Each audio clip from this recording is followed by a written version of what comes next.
এই অনুষ্ঠানটি অতিথির নিজ জীবনের গল্প। অনুষ্ঠানে তার মুখ থেকে শোনা গল্পটি সরজমিনে ইনভেস্টিগেটেড নয়, সুতরাং সেদিক থেকে বিশ্বাস অবিশ্বাস একান্তই আপনার নিজের। এই অনুষ্ঠানের কোনো কন্টেন্ট কাউকে হেয় করার জন্য নয়। জীবন গল্প, জীবন গল্প, জীবন নাটকের চেয়েও নাটকীয়।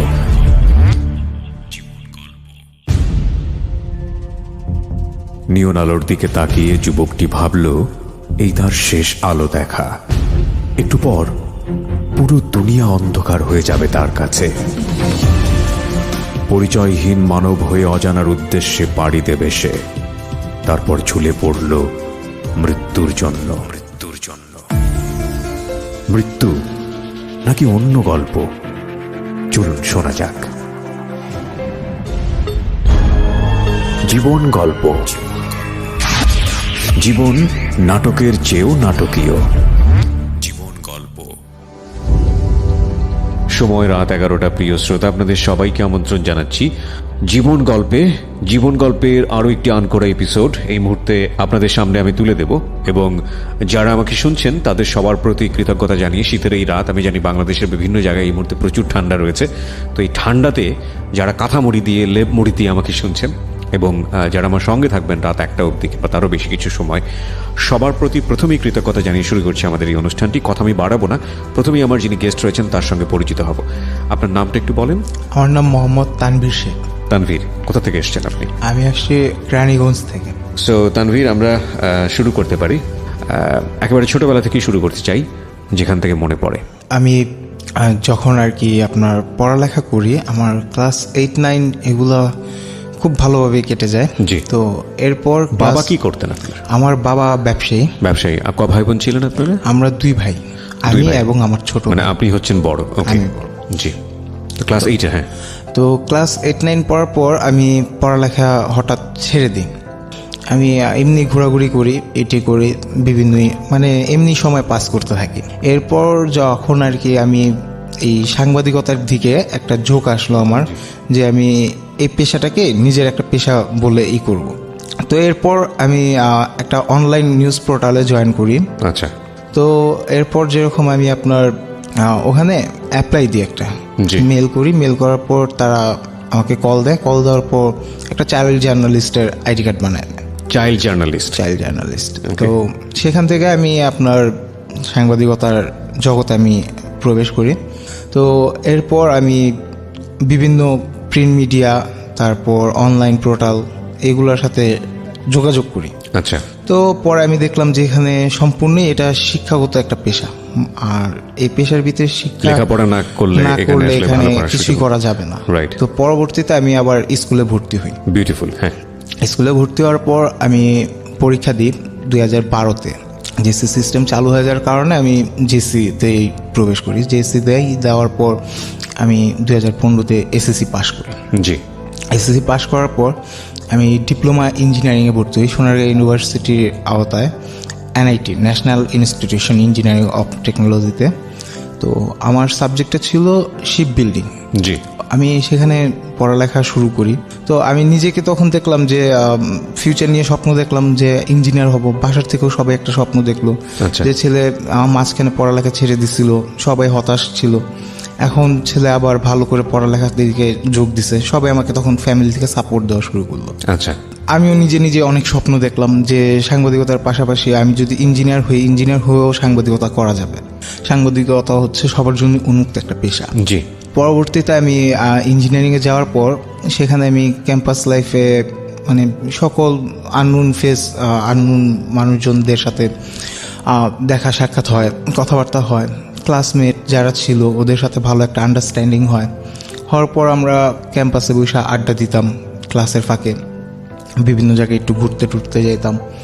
এভাবেই আমাদের একটা হলো। আর আমাদের ক্যাম্পাসের যে কটা ডিপার্টমেন্ট ছিল, প্রায় 9টা ডিপার্টমেন্টই আমরা সবাই সবার সাথে সম্পর্কিত হয়ে গেলাম। ভালো একটা সম্পর্ক তৈরি হওয়ার পর আমরা সবাই একসাথেই আর কি, কে কোন ডিপার্টমেন্টের সেটা দেখতাম না। আমরা স্টুডেন্ট অ্যান্ড আমরা পড়তে আসছি, ইঞ্জিনিয়ার হতে আসছি, আমাদের স্বপ্ন একটাই। তো সবাই মিলে এই সুখ দুঃখ শেয়ার করে আমরা চলতাম। তো সবার লাইফে সবার পারিবারিক দিকে কিছু না কিছু প্রবলেম ছিল, এভাবেই দিন ভোলা যেত। তো সেখানে হঠাৎ আমাদের ফার্স্ট সেমিস্টার পরীক্ষাটা শেষ হওয়ার পর 30শে জানুয়ারি রেজাল্ট দিবে ফার্স্ট সেমিস্টারে। তো রেজাল্টের জন্য আমরা সবাই ক্যাম্পাসে আসি। জি। তো তখন বাণিজ্য মেলা চলতেছে, বাণিজ্য মেলা শেষ দুদিন আগে। তো এখন সবাই বলতেছে যে বাণিজ্য মেলায় যাই ঘুরে আসি। তো বললাম যে ঠিক আছে তোমরা যাও, আমি রেজাল্টটা নিয়ে আমাদের ডিপার্টমেন্টের রেজাল্ট আসতে দেরি করতেছে, রেজাল্টটা নিয়ে আমি বাণিজ্য মেলা আসতেছি। আচ্ছা। তখন আমার এক ক্লাসমেট, আমারই নাম, ও আমাকে ফোন দিয়ে বলে যে তুমি কোথায়? বললাম আমি তো ক্যাম্পাসে। পরে বলতেছে আমি আসতেছি, আমার সাথে আমার এক ফ্রেন্ড আছে। বললাম আচ্ছা ঠিক আছে আসো, আমি আছি। তো এই কথা বলার পর ওরা আসার পর আমাকে পরিচয় করাই দিল। এখানে আমি যাদের নামগুলো ব্যবহার করছি তাদের সবার নামই ছদ্মনাম। আচ্ছা, আপনার প্রয়োজনের জন্যই আপনি সেটা করছেন। ওকে, ঠিক আছে। পরবর্তীতে আমি আপনার ওই নেহারের সাথে পরিচয় হই। নেহার, ওকে। নেহারের সাথে পরিচয়। আপনাকে ডাকলো কে? আপনার ফ্রেন্ড? আমার ফ্রেন্ড, আমার নাম তানভীর। আচ্ছা, ও আপনার সঙ্গে পড়াশোনা করতো? ও আমার সাথে শিপ বিল্ডিং এ পড়ালেখা করে। শিপ বিল্ডিং, ওকে। সো ও আপনাকে পরিচয় করিয়ে দিচ্ছে নেহারের সঙ্গে। কি বলে পরিচয় করিয়ে দিল? যে এটা আমার বন্ধু হয়, আমার এলাকায় আমরা পাশাপাশি থাকি, আমরা ছোটকাল থেকে একসাথে বড় হয়েছি। বাই দ্য ওয়ে, নেহার কি ছেলে না মেয়ের নাম? ছেলে, ওকে। তো আমি পরে বললাম যে ঠিক আছে, আর ওরা আমার এমনি এজে বয়সে ছোট। তো পরে আমি বললাম কেমন আছেন, এটি একটা সৌজন্য সাক্ষাৎ করলাম। করার পর আমরা আমাদের আরেকটা ক্যাম্পাসে গেলাম, যে ওখানে আমাদের রেজাল্টটা দেখলাম, দেখা পরে বললাম যে তাহলে চলো বাণিজ্য মেলায় যাই। ওকে। তো আমরা বাণিজ্য মেলায় গেলাম। যাওয়ার পর তখন জার্নালিস্টদের জন্য বাণিজ্য মেলায় একটু স্পেশাল কিছু আছে, যেটা হচ্ছে তারা যদি টিকিট কাটা প্রয়োজন হয় না তাদের, এবং তাদের সাথে 2-1 এমনিতেই যায়। আমি তখন বাণিজ্য মেলায় ঢুকবো, তো আমার তো টিকিটের প্রয়োজন নেই। তো আমি নেহারকে বললাম কি তো তুমি আমার সাথে ঢুকতে পারো। তো পরে বলার পর আমার সাথে নেহার ঢুকলো, দেখলো যে টিকিট লাগলো না। আর তখন সে জানলো যে আমি সংবাদপত্রের সাথে জড়িত, সাংবাদিকতায় জড়িত। আমি নেহারের ফ্যামিলিটার সম্পর্কে একটু কথা বলতে চাই। সেটা হচ্ছে ওর ফ্যামিলিটা সম্পূর্ণই শিক্ষিত পরিবার। ওর মা ছিল একজন স্কুলের শিক্ষিকা, এখন সে নেই, মানে চাকরিতে নেই। আর ওর বাবা সিটি কর্পোরেশনে জব করে। আচ্ছা। ওর ভাইও একজন বিএসসি ইঞ্জিনিয়ার, এখন বর্তমানে বিএসসি ইঞ্জিনিয়ারিং কমপ্লিট করছে, আর ও ইঞ্জিনিয়ারিং কমপ্লিট করতেছে। আচ্ছা। তো নেহারের সাথে বাণিজ্য মেলায় গেলাম। পরে নেহার সম্পূর্ণই শকড, আর ও একটু সাদাসিধে টাইপের ছেলে। আচ্ছা, শকড মানে কি? সে অবাক হয়েছে, তাই? সে অবাক। আচ্ছা, এটা না আমরা ভুল করে এই জিনিসটা সবাই করি। এটা শুধু ও করে তা কিন্তু না। শকড মানে আমি যত জানি মর্মাহত হওয়া, কষ্ট পাওয়া, আঘাত পাওয়া। তো দেখুন, অবাক হয়েছে মানে কি, খুশি হয়েছে সে, কিন্তু আমরা ইউজ করলাম শকড। এবং ইন্টারেস্টিং ফ্যাক্ট হচ্ছে সেটা শুধু ওর ক্ষেত্রে না, আমরা কিন্তু এই জিনিসটা র্যান্ডামলি মানে ভুল শব্দ ইউজ করি, এবং এই শকড শব্দটা অনেকেই অবাক হওয়ার ক্ষেত্রে শকড ব্যবহার করেন। আমি ঠিক জানি না যেটা বুঝে করেন না বুঝে করেন, এটা করা উচিত না। যাই হোক, বলুন তারপর। তো তারপর আপনার সেখানে আর কি ওর কিছু বলার ভাষ্য পায় না আমার কাছে। তো পরে বলতেছে ভাই তুমি করে বলতেছে যে তোমার পরিচয় এরকম গোপন বা এইটি। তা আমি বলতেছি ভাই আমি তো এটা এমনি পড়ালেখার পাশাপাশি করি, এটা পরিচয় দেওয়ার কিছু না। তো পরবর্তীতে নেয়ার সাথে আমরা বাণিজ্য মেলা ঘুরে টুরে চলে আসবো, তখন নেয়ারের কাছে একটা ফোন আসে। আচ্ছা। তো ফোন আসে পরে ওরে জিজ্ঞেস করলো যে কই তুই? পরে ও বললো যে আমি বাণিজ্য মেলায় ঘুরতেছি একজন স্পেশাল পার্সনের সাথে। আচ্ছা। তো এই কথা বললো পরে যেরকম ফোনটা রেখে দিল। তো আমি জিজ্ঞেস করলাম কে ফোন দিছে? তো পরে বলতেছে ফোন দিছে আছে একজন। তো আমাকে তখন নামটা বলেন। পরবর্তীতে বাসে ওইটা যেরকম আমাকে বলতেছে যে ফোন দিছে ওইটা হচ্ছে আমার ধর্মের বোন হয়, আমার আম্মুকে ও ধর্মের মা ডাকছে। এটা নেহার বলছে? আপনাকে নেহার বলছে। আচ্ছা। তো পরবর্তীতে আমরা ওখান থেকে আমাদের চলে যায়। তো আমরা গুলিস্তান নামার পরে ওর বাড়ি হচ্ছে শনিয়াকড়ায়, নেহারের বাড়ি হচ্ছে শনিয়াকড়ায়, আর তানভীরের বাড়িও শনিয়াকড়ায়। জি। তো আমার বাড়ি হচ্ছে ক্রানীগঞ্জ। তো আমি ক্রানীগঞ্জ যাব। তো গুলিস্তানে আমরা নেমে যেরকম আমি ওদের বিদায় দিলাম, বিদায় দেওয়ার সময় নেহারকে একটা কথা বললাম যে মনে হয় যে আজকেই নেহার চ্যাপ্টারটা শেষ, নেহারের অধ্যায়টায় আজকেই মনে হয় শেষ। প্রথম দেখা হঠাৎ আর কি মুখ দিয়ে বেরিয়ে আসলো যে প্রথম দেখা, এবং খুব ভালো লাগলো, সময়গুলো খুব ভালো কাটলো। আমরা সংসদ ভবন ঘুরলাম, এইটি করলাম। তো অন লং টাইম আমরা ছিলাম। তো রাত 11টার দিকে বিদায় দিতেছি, তখন বললাম যে এরকম সময় আমি কারোর সাথে ঘুরি না, তারপর আনন্দের ভিতরে তোমার সাথে এতটুকু আমি ঘুরছি, তো মনে হয় এটাই মনে হয় শেষ। পরে ও আমাকে বলতেছে যে শেষ না, তোমার নাম্বারটা দাও। আচ্ছা, তো আমার নাম্বার আমার ফেসবুক আইডিটা নিল, নেওয়ার পর ওর মতো চলে গেছে, আমি আমার মতো। তারপর আমার দিনগুলো আমার স্বাভাবিকভাবেই কাটছে, আমি আমার পড়ালেখা, আমার ক্যাম্পাস, এগুলো নিয়ে আমি ব্যস্ত। জি, এর মধ্যে দেখলাম আমার ফোনে একটা ফোন আসছে, আননোন নাম্বার। ওকে, তো আসার পর আমি ভাবলাম যে এই সময় আননোন নাম্বার কে হতে পারে, তো আবার মিস কল। তো পরে ফোন ব্যাক করলাম, তো ব্যাক করার পর দেখলাম একটা ফিমেল ভয়েস বলতেছে, ভাইয়া সরি, আমি আমার ফ্রেন্ডকে ফোন দিতে গেছি, আপনার নাম্বারে কল ঢুকে গেছে। বললাম ঠিক আছে, ভালো থাকবেন বলে আমি রেখে দিছি। তো আমি কেন যেন আমার মনের ভিতরে মনে হচ্ছিল যে এই ফোনটা কেউ আমার সাথে প্রাঙ্ক করার জন্য, মানে ফান করার জন্য আমাকে কলটা দিচ্ছে। আচ্ছা, তো আমি আমার ক্যাম্পাসে গেলাম, তারপরের দিন যাওয়ার পর আমি সেই মুহূর্তেই আমি নেহারকে ফোন দিই, নেহারের নাম্বারটাতে কেন জানি ফোন দিই। আর নেহার তখন সানির সাথে ছিল। সানি, ওকে, সানিটা কি? সানিটা হচ্ছে আমার এক্স গার্লফ্রেন্ড, আচ্ছা, যাকে আর কি আমার জীবনের মাঝখানের যে ভয়াবহ কাহিনীটা আচ্ছা, তো হয়েছে, সানি এটা হচ্ছে ওর ছদ্মনাম। ফোন দিয়ে আমি বললাম যে ভাই আমার নাম্বারে একটা ফোন আসছে আননোন, কি অবস্থা জিজ্ঞেস করি। পরে বললাম যে একটা আননোন নাম্বার থেকে ফোন আসছে, ফিমেল। তো আমার মনে হচ্ছে কে যেন আমার সাথে ফাইজলামি করার জন্য ফোনটা দিছে। পরে ও হাসতেছে, কয় তাই নাকি? আমি কই হ্যাঁ ভাই, আমি জানি না কেন এরকমটা হলো। ও আচ্ছা ঠিক আছে, দেখো কে ফাইজলামি করতেই করে। আমি কই না, আমি খোঁজ নিয়ে নিব, কে করছে এটা বের করে ফেলবো। ওকে, এটা আমার মন থেকে কেন জানি আসতেছিল।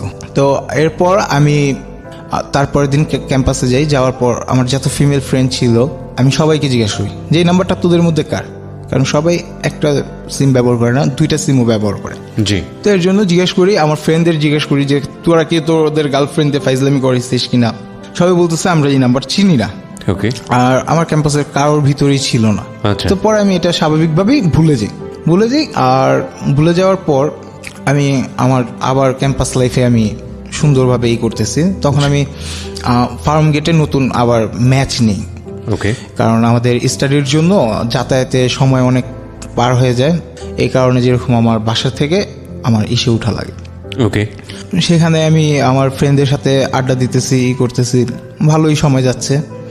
তো আমরা রুমের ভিতরে ছিলাম, তখন আমার এক ফ্রেন্ডকে একটা মেসেজ করতে গিয়ে ওর আসার কথা ছিল। ওকে, তো আসে নাই দেখে একটা ছন্দ সাজায় আর কি মেসেজ করি। ওকে, তো ওই মেসেজটা ভুলবশত আমার ওই যে রিসেন্ট ফোন নাম্বার যে ছিল মিস কলের ভিতরে, সেই ওখানে থেকে সানি নাম্বার চলে যায়, সানি নাম্বারে চলে যায় মেসেজে, মানে মেসেজটা চলে যায়। মেসেজটা চলে যাওয়ার পর সানি আমাকে ফোন দেয় যে আসার কথা ছিল। পরে আমি বললাম যে আপু সরি, আমি আমার ফ্রেন্ডকে ফোন দিতে গেছি, আমার ফ্রেন্ডকে মেসেজ করতে গেছি, আপনার ওখানে চলে গেছে ভুলবশত। বলার পর ও আচ্ছা। আমি পরে বললাম যে আচ্ছা আপনি কিছুদিন আগে আমাকে ফোন দিয়েছিলেন, আপনার বাসাটা আপনি কি নিঝুম? তো আমি ভাবতেছিলাম যে আমার এক ফ্রেন্ড আছে নিঝুম যাত্রাবাড়ির, ও মনে হয়। তো আমি বলতেছি আপনি কি নিঝুম? ও বলতেছে না আমি নিঝুম না। আমি আপনি থাকেন কোথায়? বলতেছে যাত্রাবাড়ি। ওকে, পরে আমি বললাম যাত্রাবাড়ি, যাত্রাবাড়ি শুনি একটা ম্যাচ খেতেছে না।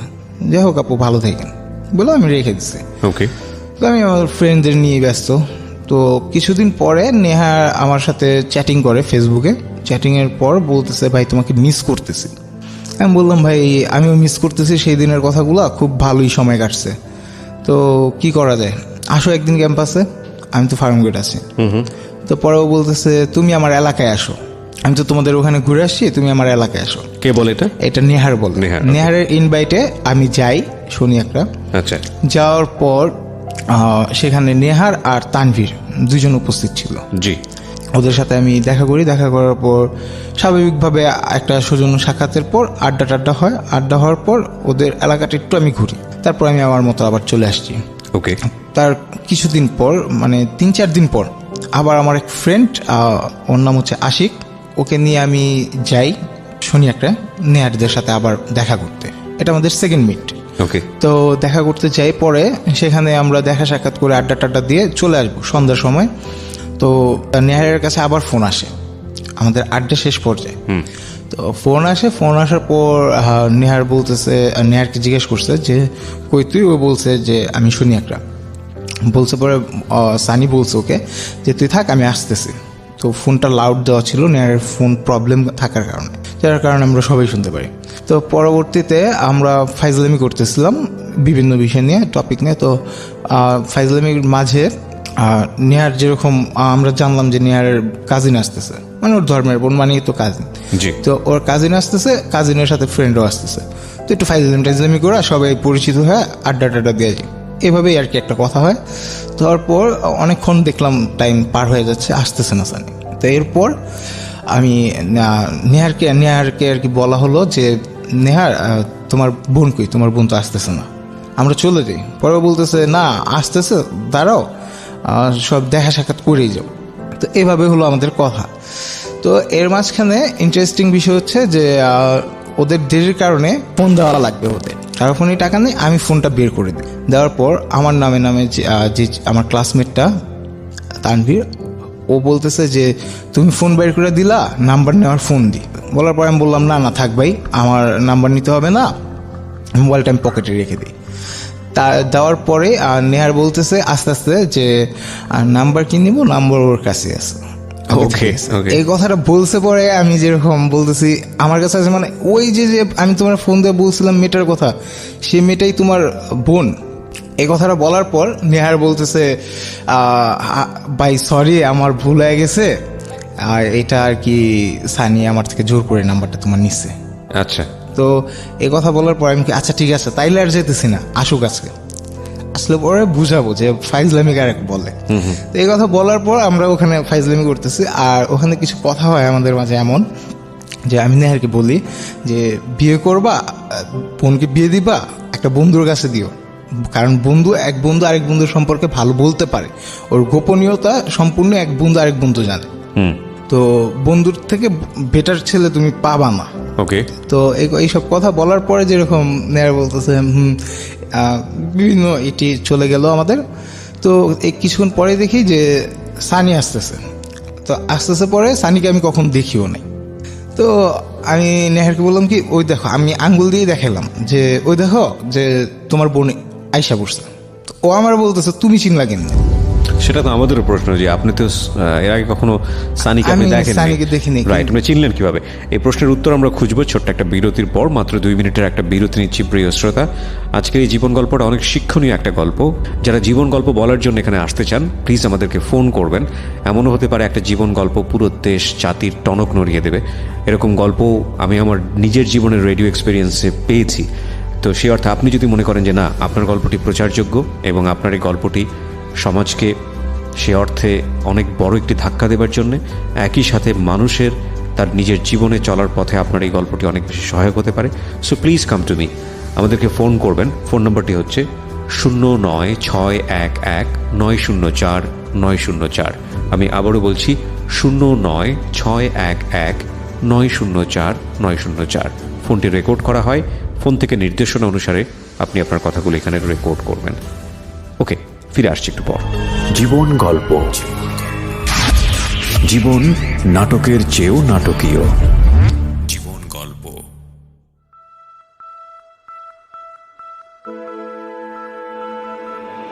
লাভ, hate, challenge, motivation, lies, truth, impossible, virtue,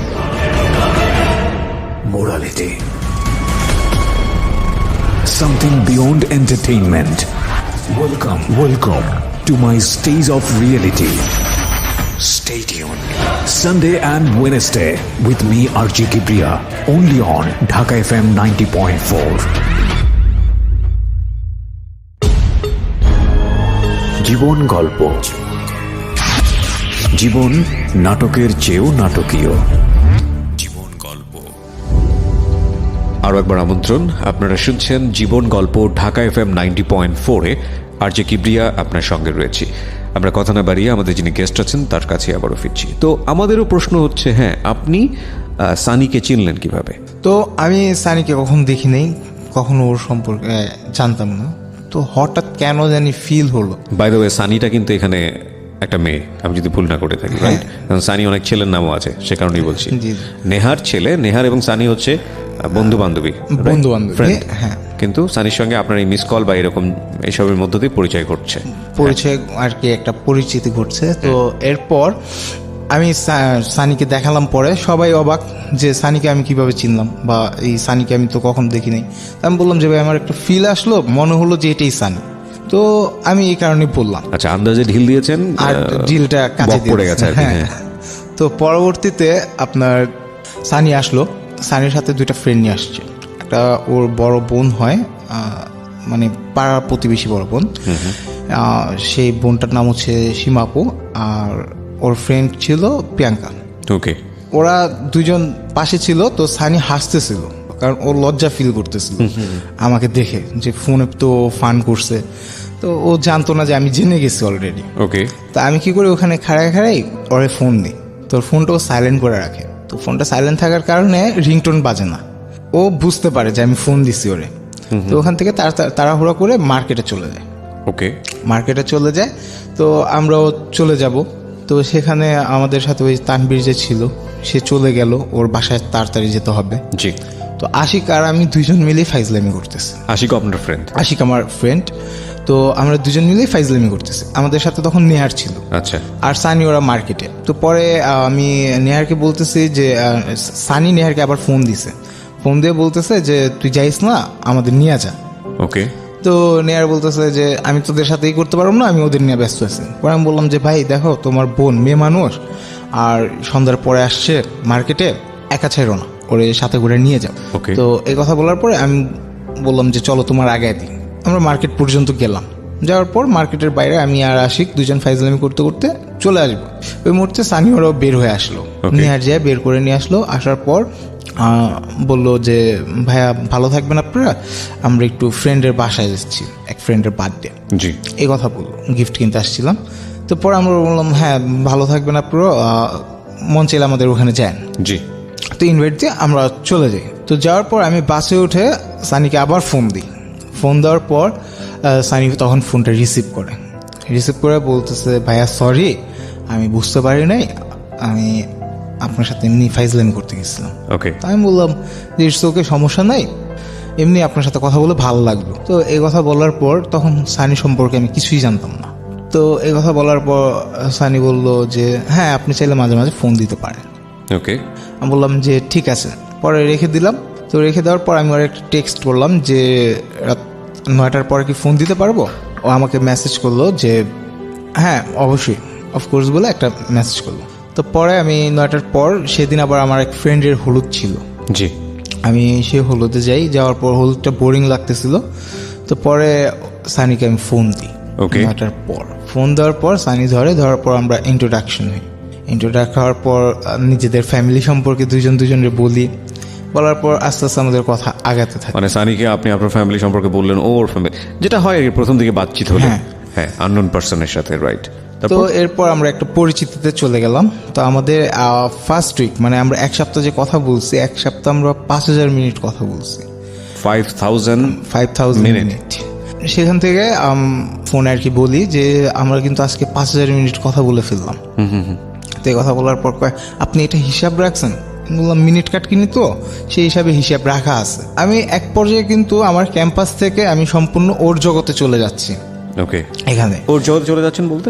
ওর জগতে ওরে নিয়ে আমি ব্যস্ত হয়ে যাচ্ছি, কারণ সারাটা দিন একটা মানুষের সাথে কথা বলা, অলওয়েজ নক করছেন, অলওয়েজ পিন করছেন, রিপ্লাই আসতেছে, হ্যাঁ। কথাবার্তা বলতেছেন, টাইম পাস করতেছেন। ওকে, ফাইন। এইভাবে চলছে। তো আমাদের কিন্তু ফ্রেন্ডশিপও না, কোনো রিলেশনও না তখন। ওকে, বাট কথা বলতে ভালো লাগতো, টাইম কথা পাস করতে বলতে, ভালো লাগতো। টাইম স্পেন্ড করতে ভালো লাগতো। তো এরপর এই বিষয়টা কি নেহার জানতো যে আপনারা টাইম পাস করতেছেন? নেহার জানতো। নেহার A to Z সব কিছুই জানতো। ইনফ্যাক্ট এখন যে আমি স্টেজে আছি এই কথাটাও নেহার জানে। ওকে, ইন্টারেস্টিং। তো নেহার একটা কথা বলতো যে তোমরা কি শুরু করতেছো, তোমাদের কিছুই বুঝতেছে না, রিলেশনে না ফ্রেন্ডশিপে এত কথা বলো কেন। পরে বললাম যে ভালো লাগে, কথা বলি। তো এই কথা বলার পর সানির সম্পর্কে আমি জানলাম। সানি আমার কাছে বললো যে আমার পাস্ট সম্পর্কে আপনাকে কিছু কথা বলি। কি কথা? যে আমার একটা ছেলের সাথে রিলেশন ছিল। এই কথাটা কেন বলার প্রয়োজন হলো? এটা ওর থেকেই ও নিজে বলছে। বাট এটা কেন বলবে? তখন পর্যন্ত তো আপনাদের রিলেশনশিপ ধরেন ফ্রেন্ডও বলা যায় না, না, বয়ফ্রেন্ড তো প্রশ্নই ওঠে না। ওইটাই, কিন্তু কিন্তু এই এটা ধরনের কথা বলছে কেবল হলো আপনার মূলত আমরা ওই যে কথা বলতাম তখন আমাদের নিজেদের সম্পর্কে কথা বলতাম। রাইট, স্পন্টেনিয়াসলি চলে আসছে। হ্যাঁ। ওকে, ফাইন। তো এরপর সানি আমাকে বলে যে ওর একটা এক্স বয়ফ্রেন্ড ছিল, 4 বছর রিলেশন ছিল। তো আমি বললাম, ও তোর রিলেশনটা ব্রেকআপ হলো কেন? রাইট। এই কথাটা জিজ্ঞেস করলাম, করার পর বললো যে রিলেশন ওই ছেলের দোষ দিল, যে ছেলে আদার্স মেয়েদের সাথে এটা relation করে। সবসময় মানে আমাদের রীতিটাই হচ্ছে এরকম, হ্যাঁ। অলওয়েজ কোন একটা ঘটনা ঘটলে আমি নিজেকে নিরপরাধ প্রমাণ করে অন্যের উপর দোষটা চাপিয়ে দিই। তো এটা অল টাইম হয়, every spare of life, office আদালত থেকে শুরু করে কর্মজীবনে যে কোনো জায়গাতেই এই জিনিসটা হয়, খুব টেকনিক্যালি হয় আর খুব ওপেনলি হয়। So you are right. হ্যাঁ, বলেন তারপর। এই কথা বলার পর আমার কাছে কিরকম জানি একটু অদ্ভুত লাগলো। ও একটা ভালো মেয়ে, ওর সাথে রিলেশন ছাইরা ও অন্য মেয়ের সাথে রিলেশন করবে কেন? সানি আমাকে বললো যে আমাদের এলাকার সানি এবং ওই ছেলেটার ছদ্মনাম হচ্ছে নাদিম। তো নাদিম বলতেছে, নাদিমের সাথে আমি কন্ট্যাক্ট করে জানতে পারি যে ওদের রিলেশনের কথাটা ওদের এলাকার সবাই জানে। তো সানির সাথে আমার এই কথা হলো পরে সানি বললো যে ছেলেটার এই দোষ, একটা কজ দেখালো যে মানুষ, আমি রিস্কাওয়ালার সাথেও সম্পর্ক করতে পারবো কিন্তু এরকম চরিত্রহীন মানুষ আমি দেখতে পারি না, যাদের চরিত্রে সমস্যা আছে। তো এই কথা বলার পর আমি তার সাথে আর কোনো কথা বাড়াইনি, না বাড়াই তারপর আমরা অন্য টপিক নিয়ে কথা বলতাম। তো হঠাৎ আমি ওকে একটা রিলেশনশিপে আর কি যাওয়ার জন্য মেসেজ করি, মানে লাভ প্রপোজাল দিলেন? মেসেজ করে। কি ছিল মেসেজে? মেসেজে ছিল যে do you love me, I like you. আর একটু কথা এমনি লেখা ছিল যে জানি না যে এই কথাটা বলার পর ফ্রেন্ডশিপটাও কি ভেঙে যাবে কিনা। ওকে, সো এটা আপনারা কতদিন কথাবার্তা বলার পরে গিয়ে আপনি এই প্রপোজালটা দিলেন? এটা 1 সপ্তাহ যাওয়ার পর। মাত্র 1 সপ্তাহ যাওয়ার পরে? 1 সপ্তাহ যাওয়ার পর, কারণ আমরা 1 সপ্তাহে এতটাই ক্লোজ হয়ে গেছিলাম যে সারাটা দিন আমরা ফোনে থাকতাম। ওকে, সো এটাই কি আপনার লাইফে ফার্স্ট? এটি আমার লাইফ ফার্স্ট। ওকে, ফাইন, ঠিক আছে। তো এরপর ইন দ্য মিন টাইম ওর লাইফে আপনি হচ্ছেন সেকেন্ড, বাট আপনার মেয়ারের সাথে আবার আমি শুনি একটা ছিলাম, শেয়ার করি যে আমি তো তোমার বোনকে। তো আমাকে বলতেছে যে তোমার সবগুলা টেক্সট, সবগুলা তোমাদের কথা সব আমি জানি। কিভাবে? আমার সানি শেয়ার করছে, সানি বলছে। তো আমি বললাম সানি বলছে তাহলে তো আর ওর কাছে হাইড করার কোনো প্রশ্নই আসে না, যেহেতু সানি এখানে শেয়ার করতেছে। তো পরে আমি ওরা বললাম যে ঠিক আছে তুমি তাহলে বাকি কাহিনীটুকু শুনো। জি। ও তো 3 দিনের সময় দিচ্ছে। পরে নেয়ার আমাকে বলতেছে যে তোমরা কি শুরু করছো, তোমরা রিলেশনে যাও না। নেয়ার বারবার না করতেছে, আমি বুঝতে পারিনি কেন না করছে। আর নেয়ারেরও মন আর কি এদিকে সায় দিচ্ছিল না। তো আমি বলছি রিলেশন হোক, যা হওয়ার হবে, দেখা যাবে পরেরটা পরে। ওকে, তো এই কথা বলছি পরে সানিও সেমই অ্যান্সার দিচ্ছে ওরে। নেয়ার আমার বলতেছে দুইজনে দিয়ে একই উত্তর তো, তোমরা কি দুজন এক হয়ে গেছো? আমি কি না ভাই এক হই নাই, কিন্তু সেম অ্যান্সার আসতে পারে, এটা কিছু না, অস্বাভাবিক কিছু। ওকে, তো এরপর সানির সাথে আমি আবার ফোনে কথা বললাম 3 মাস চলতেছে। একটা জিনিস খেয়াল করবেন, খুবই ফাস্ট যাচ্ছে ওরা। সো এই জিনিসগুলো একটু খেয়াল করাটা জরুরি। 1 সপ্তাহের মধ্যে কথোপকথন হয়ে 1 সপ্তাহের মধ্যে প্রপোজ করা এবং 2-3 মাসের মধ্যে ফ্যামিলি জেনে যাওয়া, এই ছেলেটি আবার তার ফ্যামিলিতে গিয়ে অলরেডি ইনফর্ম করা যে আমার লাইফে আমি এরকম কাউকে চিন্তা করছি, মানে খুব দ্রুত হয়ে যাচ্ছে আর কি সব কিছু। যাই হোক, বলুন তারপর। আমার ছোট ভাইকে নিয়ে আমি এমনি ঘুরতে বের হই। তো বের হওয়ার পরে একটা রেস্টুরেন্টে যাই। আমার ছোট ভাই জানতো না যে সানি আসবে। চিনতো সে আগে থেকে বা জানতো আপনার সম্পর্কে? কে? আপনাকে এবং সানির বিষয়গুলো জানতো আপনার ছোট ভাই? হ্যাঁ, আমার ছোট ভাই জানতো। ওকে, আমরা এখানে একটা বিরতি নেব প্রিয় শ্রোতা, ছোট্ট একটা বিরতি, মাত্র 2 মিনিটের। 2 মিনিট পরে আমরা আবারও ফিরে আসছি জীবন গল্পে। আমি আর জে কিবরিয়া আপনাদের সাথে রয়েছি। আর যারা জীবন গল্পে এখানে এসে গল্প বলতে চান আমাদের আজকের গেস্টের মতো, আমাকে ফোন করবেন। ফোন নাম্বারটি হচ্ছে 09611904 আমি আবারও বলছি 09611904 ছোট্ট একটা বিরতি, মাত্র 2 মিনিটের। জীবন গল্প। জীবন নাটকের চেয়েও নাটকীয়। জীবন গল্প।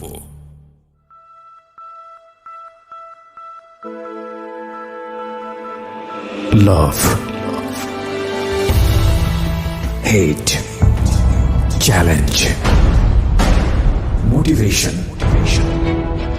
লাইস, ট্রুথ, impossible, virtue,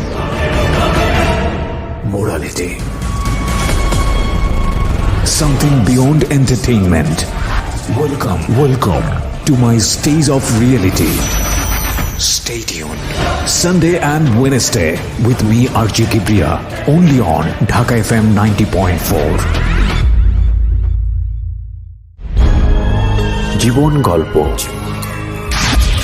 জীবন নাটকের চেয়েও নাটকীয়। জীবন গল্প।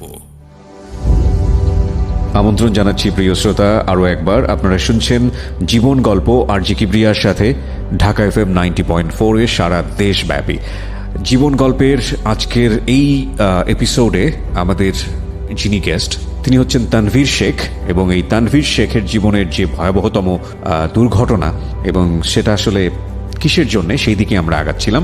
এই ফাঁকে আপনাদেরকে বলবো যে আমার ফেসবুক পেজে চলে আসার জন্য। আমার ফেসবুক পেজটি হচ্ছে www.facebook.com/kibriya.rj। আরও একবার বলি, www.facebook.com/KEBRIA.RJ। পেজটি RJ কিবরিয়া নামে আছে, লাইক দিয়ে দেবেন প্লিজ। লাইক দেওয়ার সঙ্গে সঙ্গে আপনারা ওখানে মেম্বার হয়ে যাবেন। এবং আমাদের এই অনুষ্ঠানটি চলাকালীন সময় কিংবা অনুষ্ঠানের একেবারে শেষের দিকে গিয়ে আমরা ইউটিউবে আপলোড করি। সো আমাদের ইউটিউব চ্যানেলটিতে আপনি কানেক্ট থাকবেন, আমাদের ইউটিউবটি সাবস্ক্রাইব করবেন, এবং আমাদের ইউটিউবের ঠিকানা হচ্ছে www.youtube.com/DFM904। আমি আবারও বলি, youtube.com/DFM, that is Dhaka FM। ওকে, সেটা সংক্ষিপ্ত রূপ DFM 904।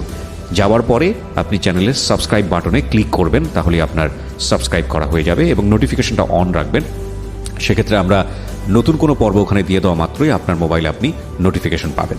ওকে, যেখানে আমি ছিলাম তানভীর, আমি কথা না বাড়াই, আপনার ছোট ভাইয়ের সম্ভবত কিছু একটা দেখা সাক্ষাৎ হওয়ার কথা সানির সঙ্গে, বা এরকম কিছু একটা, আপনার গার্লফ্রেন্ড সেই মুহূর্তে সানি। হ্যাঁ, তো সানি আসলো, আসার পর আমার ছোট ভাই যা খেতে চাইলো আমি ওরে খাওয়ালাম। তো ওই ফাঁকে সানি আইসা পড়ছে রেস্টুরেন্ট। ছোট ভাই আপনার কত ছোট বয়সে? আমার চেয়ে 6 বছরের ছোট। 6 বছর। ওকে, সানি আসলো পরে আমার ছোট ভাইয়ের সাথে ইন্টারাকশন দিলাম, করাই দেওয়ার পর কি পরিচয় দিলেন? তোমার ভাবি? হ্যাঁ, এরকমটাই। সিরিয়াসলি? আই জাস্ট আমি মজা করার জন্য বলছিলাম। না, এরকম ভাবে আর কি পরিচয়টা করায় দেওয়া হয়েছে। আমি এই বিষয়গুলো না আমার জায়গাটা থেকে একটু মনে হয় হিসাব করে করা উচিত, কারণ খুব অল্প সময়, এত অল্প সময়ের মধ্যে এত দ্রুত সবকিছু ঘটছে। বলুন। কারণ আমরা তো দ্রুত ঘটার একটাই কারণ ছিল, কারণ আমরা সবসময় কানেক্টেড ছিলাম। ওকে, আমরা সবসময় ফোনে ইমোশনটাকে ইমোশনে ভাসতেছিলেন, যেটাকে আমরা ইমোশনে ভাসতেছিলাম, এবং প্রতিনিয়ত আমরা সব বিষয় সবকিছু শেয়ার করতেছিলাম। আপনার জীবনের ফার্স্ট লাভ, রাইট? হ্যাঁ, আমার জীবনের ফার্স্ট লাভগুলো আসলে এরকমই হয়, কেন জানি। তো পরবর্তীতে আমার ছোট ভাইকে বলতেছে যে চলো আমাদের বাসায় চল। আমার ছোট ভাই বলতেছে না, যাবো না। তো 2 বার না করার পর ছোট ভাইও কেন জানে হ্যাঁ বলে দিল, ওকে, চলেন যাই। এখন আমি তো আর আমার ছোট ভাইকে নিয়ে যেতে পারবো না, রাইট? তো সানিমাকে বলতেছে কি পরিচয় দিয়ে নিয়ে যাব? ওর বাসায় এমনি যাকে তাকে নিয়ে যাওয়া যায়, কি পরিচয় নিয়ে যাব? তো বলবো সীমাপুর ছোট ভাই। সীমাটাকে? সীমাটা ওর এক ফ্রেন্ড। আচ্ছা। তো পরবর্তীতে ও নিয়ে যায় ওর বাসায়। নিয়ে যাওয়ার পর ওর মার সাথে ইন্ট্রোডাকশন করায় যে সীমাপুর ছোট ভাই আসছে বেড়াতে, নিয়ে আসছে আমাদের বাসায়। আচ্ছা। ওর মা বলছে যে হ্যাঁ, ভালো করছো। এর কিছুক্ষণ পর ওর বাবা আসে। বাবা এসে দেখে যে আমার ছোট ভাই। সানির বাবা কি চিনতো আপনার ছোট ভাইকে? না, চিনতো না, কিন্তু আমাদের ফেসটা দেখতে সেম। ওকে, তো আগে তো আপনার সঙ্গে পরিচয় হয়েছে? হ্যাঁ, আগে আমার সঙ্গে পরিচয়, পরীক্ষা চলতেছে ওর তখন। রাইট। সানির বাবা দেখে বলে যে এটা তো সীমার ভাই না, এটা শীষের ভাই, মানে তানভীর শীষ। হ্যাঁ, এইভাবে আসে আর কি, যে ওনারা আমাকে শীষ বলেই রাখতো। আচ্ছা।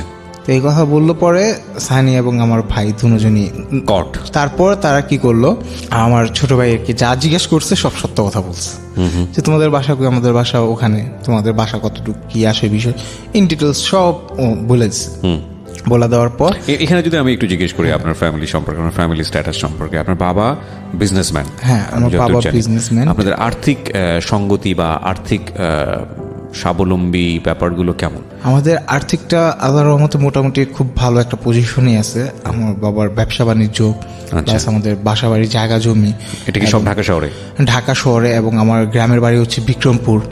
ঢাকা শহরে বাড়ি আছে? হ্যাঁ, ঢাকা শহরে আমাদের বাড়ি আছে। কয়টা বাড়ি আছে? আমাদের বাড়ি আছে টোটাল 6টা আছে। 6টা বাড়ি আছে।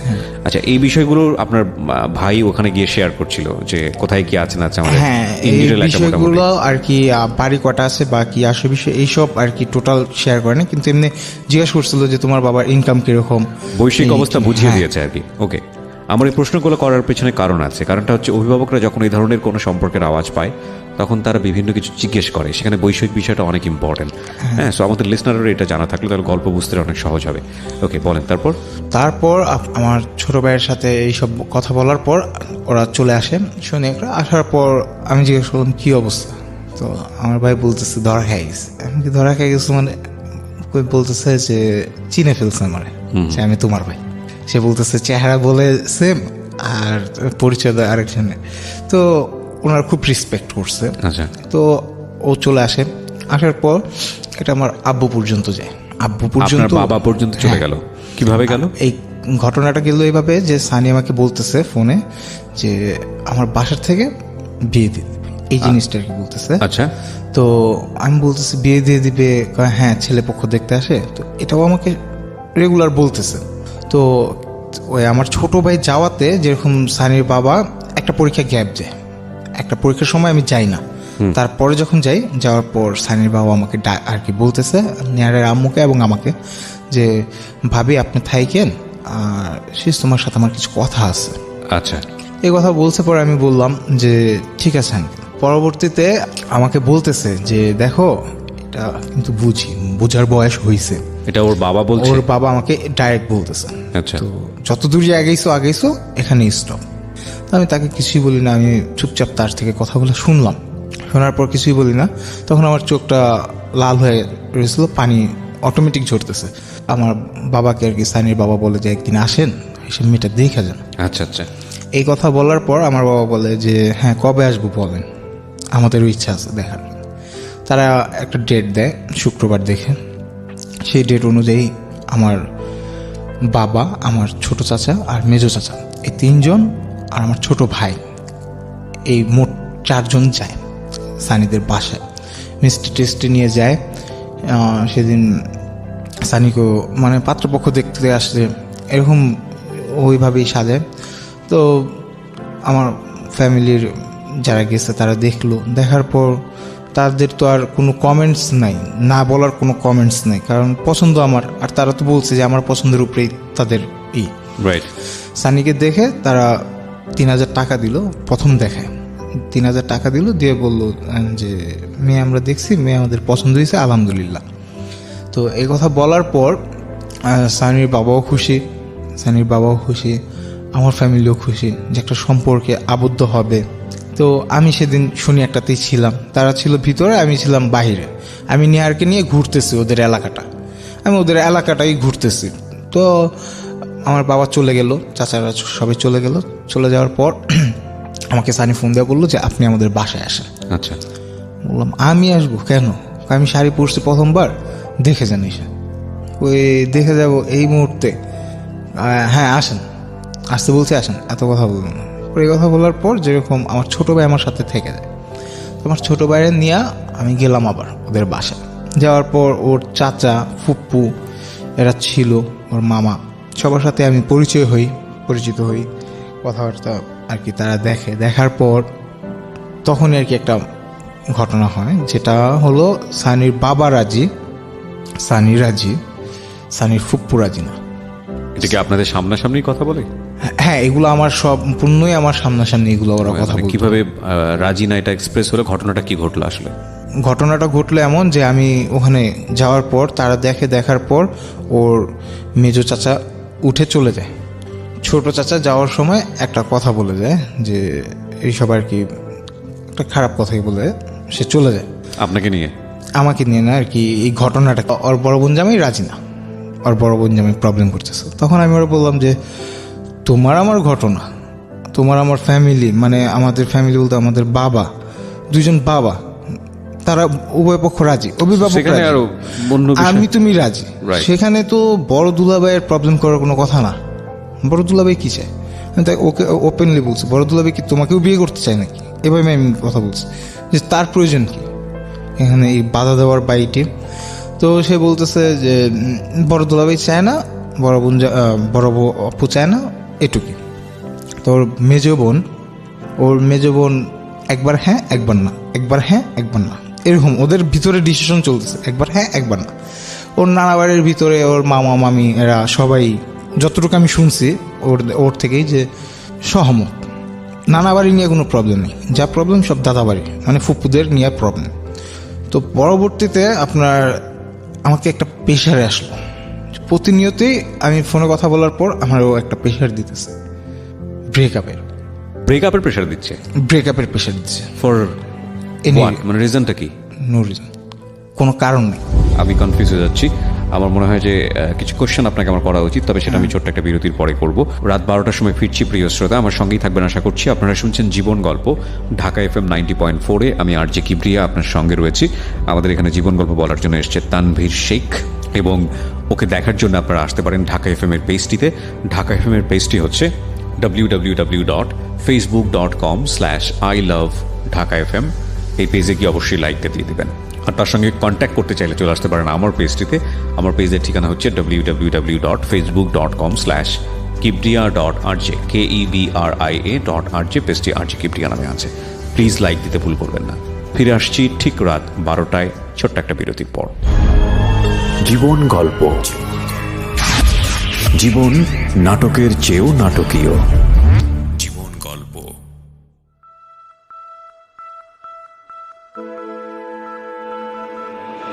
Love, hate, challenge, motivation, lies, truth, impossible, virtue, morality, something beyond entertainment. Welcome to my stage of reality. Stay tuned. Sunday and Wednesday with me RJ Kibriya, only on Dhaka FM 90.4.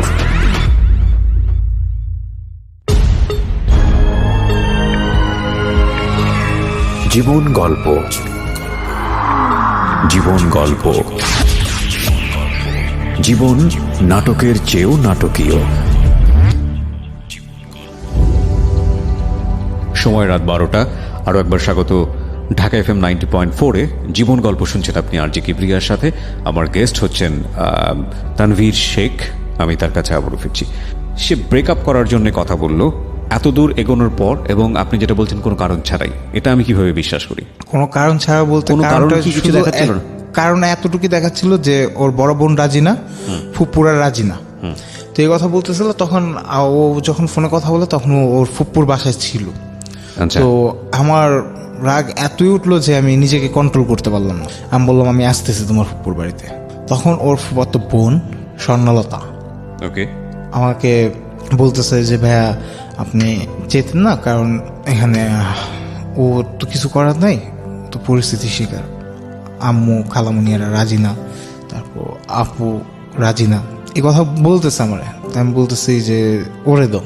তো আমারে ওর বোঝানোর কথা শেষ করে ওরে দিল। দেওয়ার পর সানিমারা বলতেছে যে সম্পর্কটা ভেঙে ফেলেন, আমাদের আগানোর দরকার নেই, এখানে ওরা না করতেছে। তো আমি এতটাই ইনভলভ ছিলাম ওর ভিতরে যে আমি ওখান থেকে বের হওয়ার যে আসবো, মানে ওকে যে ভুলা থাকবো, এটা আমার পক্ষে পসিবল ছিল না। ওকে, আমি বলতেছি তো আমি আসতেছি তোমার ফুপুর বাসায়। তো আমার প্রচণ্ড সাহস নিয়ে আমি যেরকম আমি ওদের ওখানে যাইতাম। Okay. তো আমি পরবর্তীতে আমি ওর ফোনটা রেখে আমি ওর ফুপুর বাসায় চলে যাই।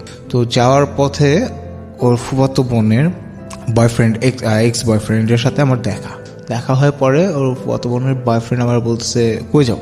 বললাম যে আমি যেতেছি অমুক জায়গায়।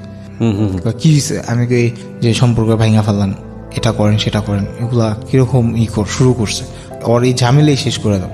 ওকে, যাওয়ার পর সেখানে ওর ফুপুর আমি চিনতে পারিনি ফার্স্টে, ওর ফুপুর নিচেই ছিল। তো ওর ফুপুর ডাকতেছে, আমি ওর ফুপুর কথাও শুনিনি।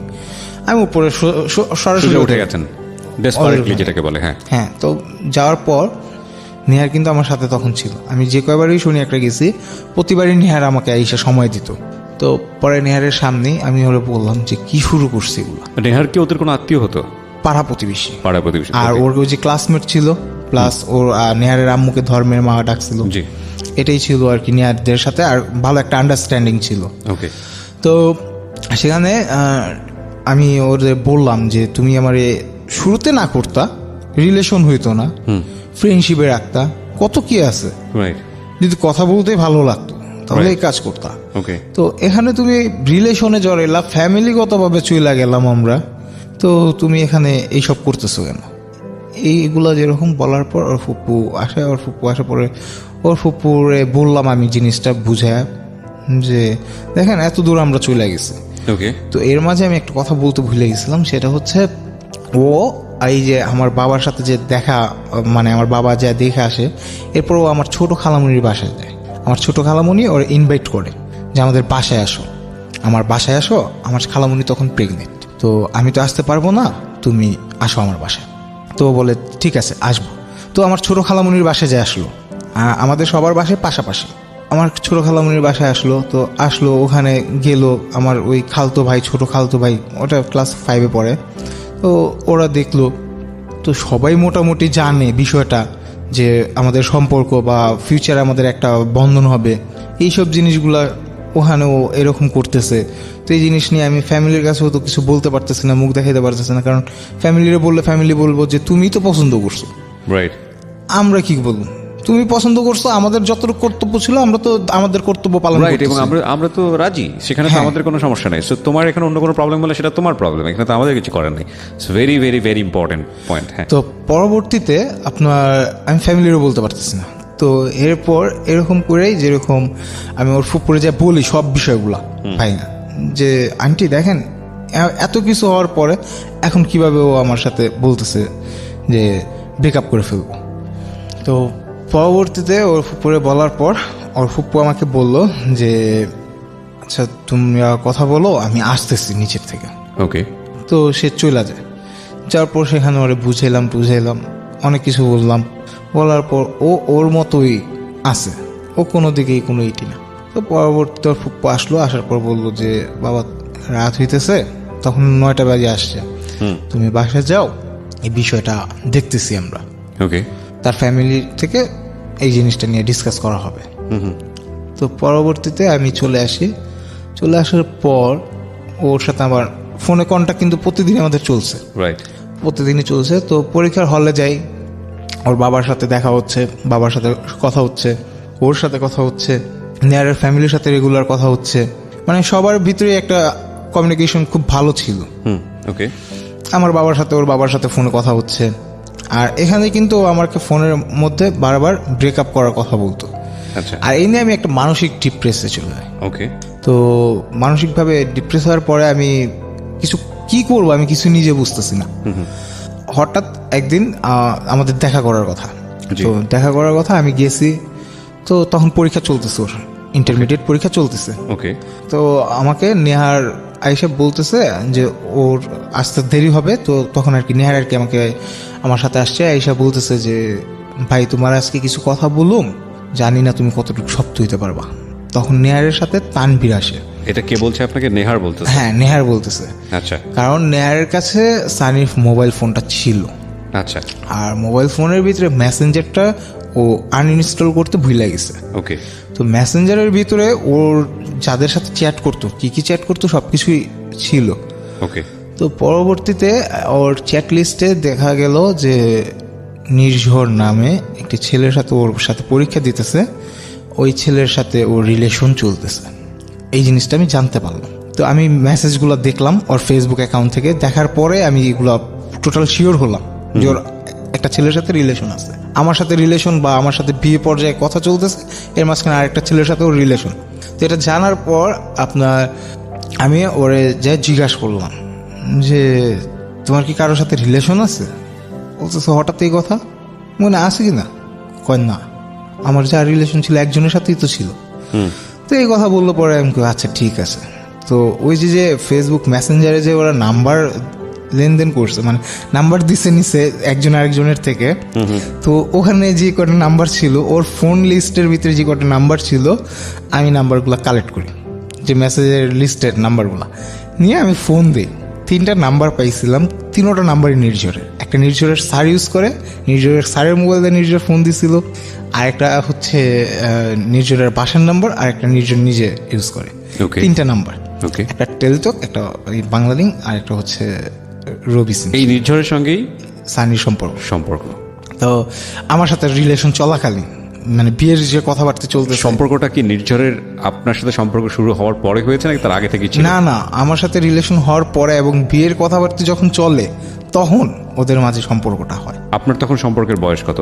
আমার তখন সম্পর্কের বয়স প্রায় 4 মাস চলে, ওকে ওকে। কারণ আমাদের সব কিছুই তো দূরত্ব ছিল, বিয়ের কথাবার্তা সব কিছুই একবারে ফিল্মি স্টাইল ছিল, খুব তাড়াহুড়ার ভিতরে, আর সব কিছু খুব দ্রুত গতিতে। তাড়াহুড়ো মানে কি? আমার তো মনে হয় জেট প্লেনের গতিও এত বেশি না, যত তাড়াহুড়ো আপনারা যাচ্ছেন।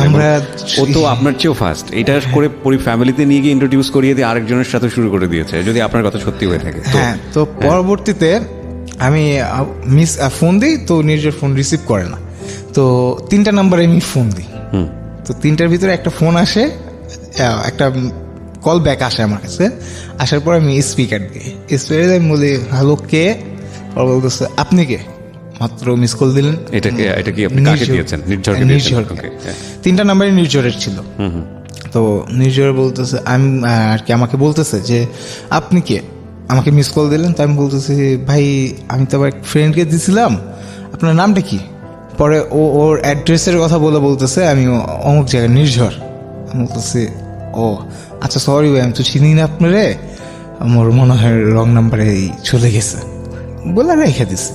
ও তখন সম্পূর্ণ যে আমি সব কিছু জেনে গেলাম, ব্যবচাকে খেয়ে আছে। তো এখন ও কি করবে কিছুই বুঝতেছে না। আর ও আমার পাশে বসা, ও যে ওখান থেকে উঠে যাবে তারও কোনো ওয়ে নাই। তো এখন মুচড়ামুচি শুরু করছে, উঠে যাবে সানি। হ্যাঁ সানি। তো আমাদের সামনের চেয়ারে বসা ছিল তানভীর আর নেহার। আমি তো সানির সাথে খুব রাফ বিহেভ করতেছি যে তুমি এরকম করছো কেন, কোনো হাতাহাতি না, এখন শুধু মুখে কথাবার্তা। তো পরবর্তীতে সানি বলতেছে যে চলেন এখান থেকে চলেন, মানুষজন হাসবে, মানুষজন দেখতেছে, এখান থেকে চলেন। আমি বলছি এখান থেকে চলুন মানে আমার অ্যান্সার দিয়ে যাওয়া আগে, আমারে এত পেরেশান দিতেছো, ডাইরেক্ট যেভাবে বলছি ওরে যে আমারে এত প্যারা দিতেছো, তো তুমি এখন এদিক দিয়ে নিজে দিয়ে শুকিয়ে আসো, আমি প্যারা নিয়ে পড়ালেখা আমার সব গোলবাল হয়ে যেতেছে, তুমি দিয়ে এনে শুকিয়ে আসো। তো এখানে এইসব কথা বলার পরে ও আমাকে বলতেছে যে চলেন বাইরে চলেন। পরে আমরা বাইরে যাই, বাইরে যাওয়ার পর সানি ওদের এলাকার একটা, তখনও সানি স্বীকার করে নাই? না, তখন সানি স্বীকার করে ফেলছে। আসেন বাইরে আসেন, এ বিষয়ে আমি আপনার সব বলতেছি কি হয়েছে ঘটনাটা। ওকে। তো পরে ও বাইরে আসে, বাইরে আসার পর ওদের এলাকার একটা মাঠ আছে, ওই মাঠের ওখানে যেরকম যাইতেছে, তো হাঁটতেছে আর হাঁটতেছে, ও কিছু বলে না, মানে ও আমার রাগটা থামাইতেছে। কারণ মানুষের হাঁটার গতিতে কিন্তু আপনি দেখবেন যে খেয়াল করে যে আমি অনেক জিদ দিয়ে এখন কন্ট্রোল করতে পারতেছি না, তখন আমি যদি একসাথে আর কি 10-15 মিনিট হাঁটাহাঁটি করি তখন জিদটা কন্ট্রোল হয়ে আসে, রাইট, একটু জিদটা থামে।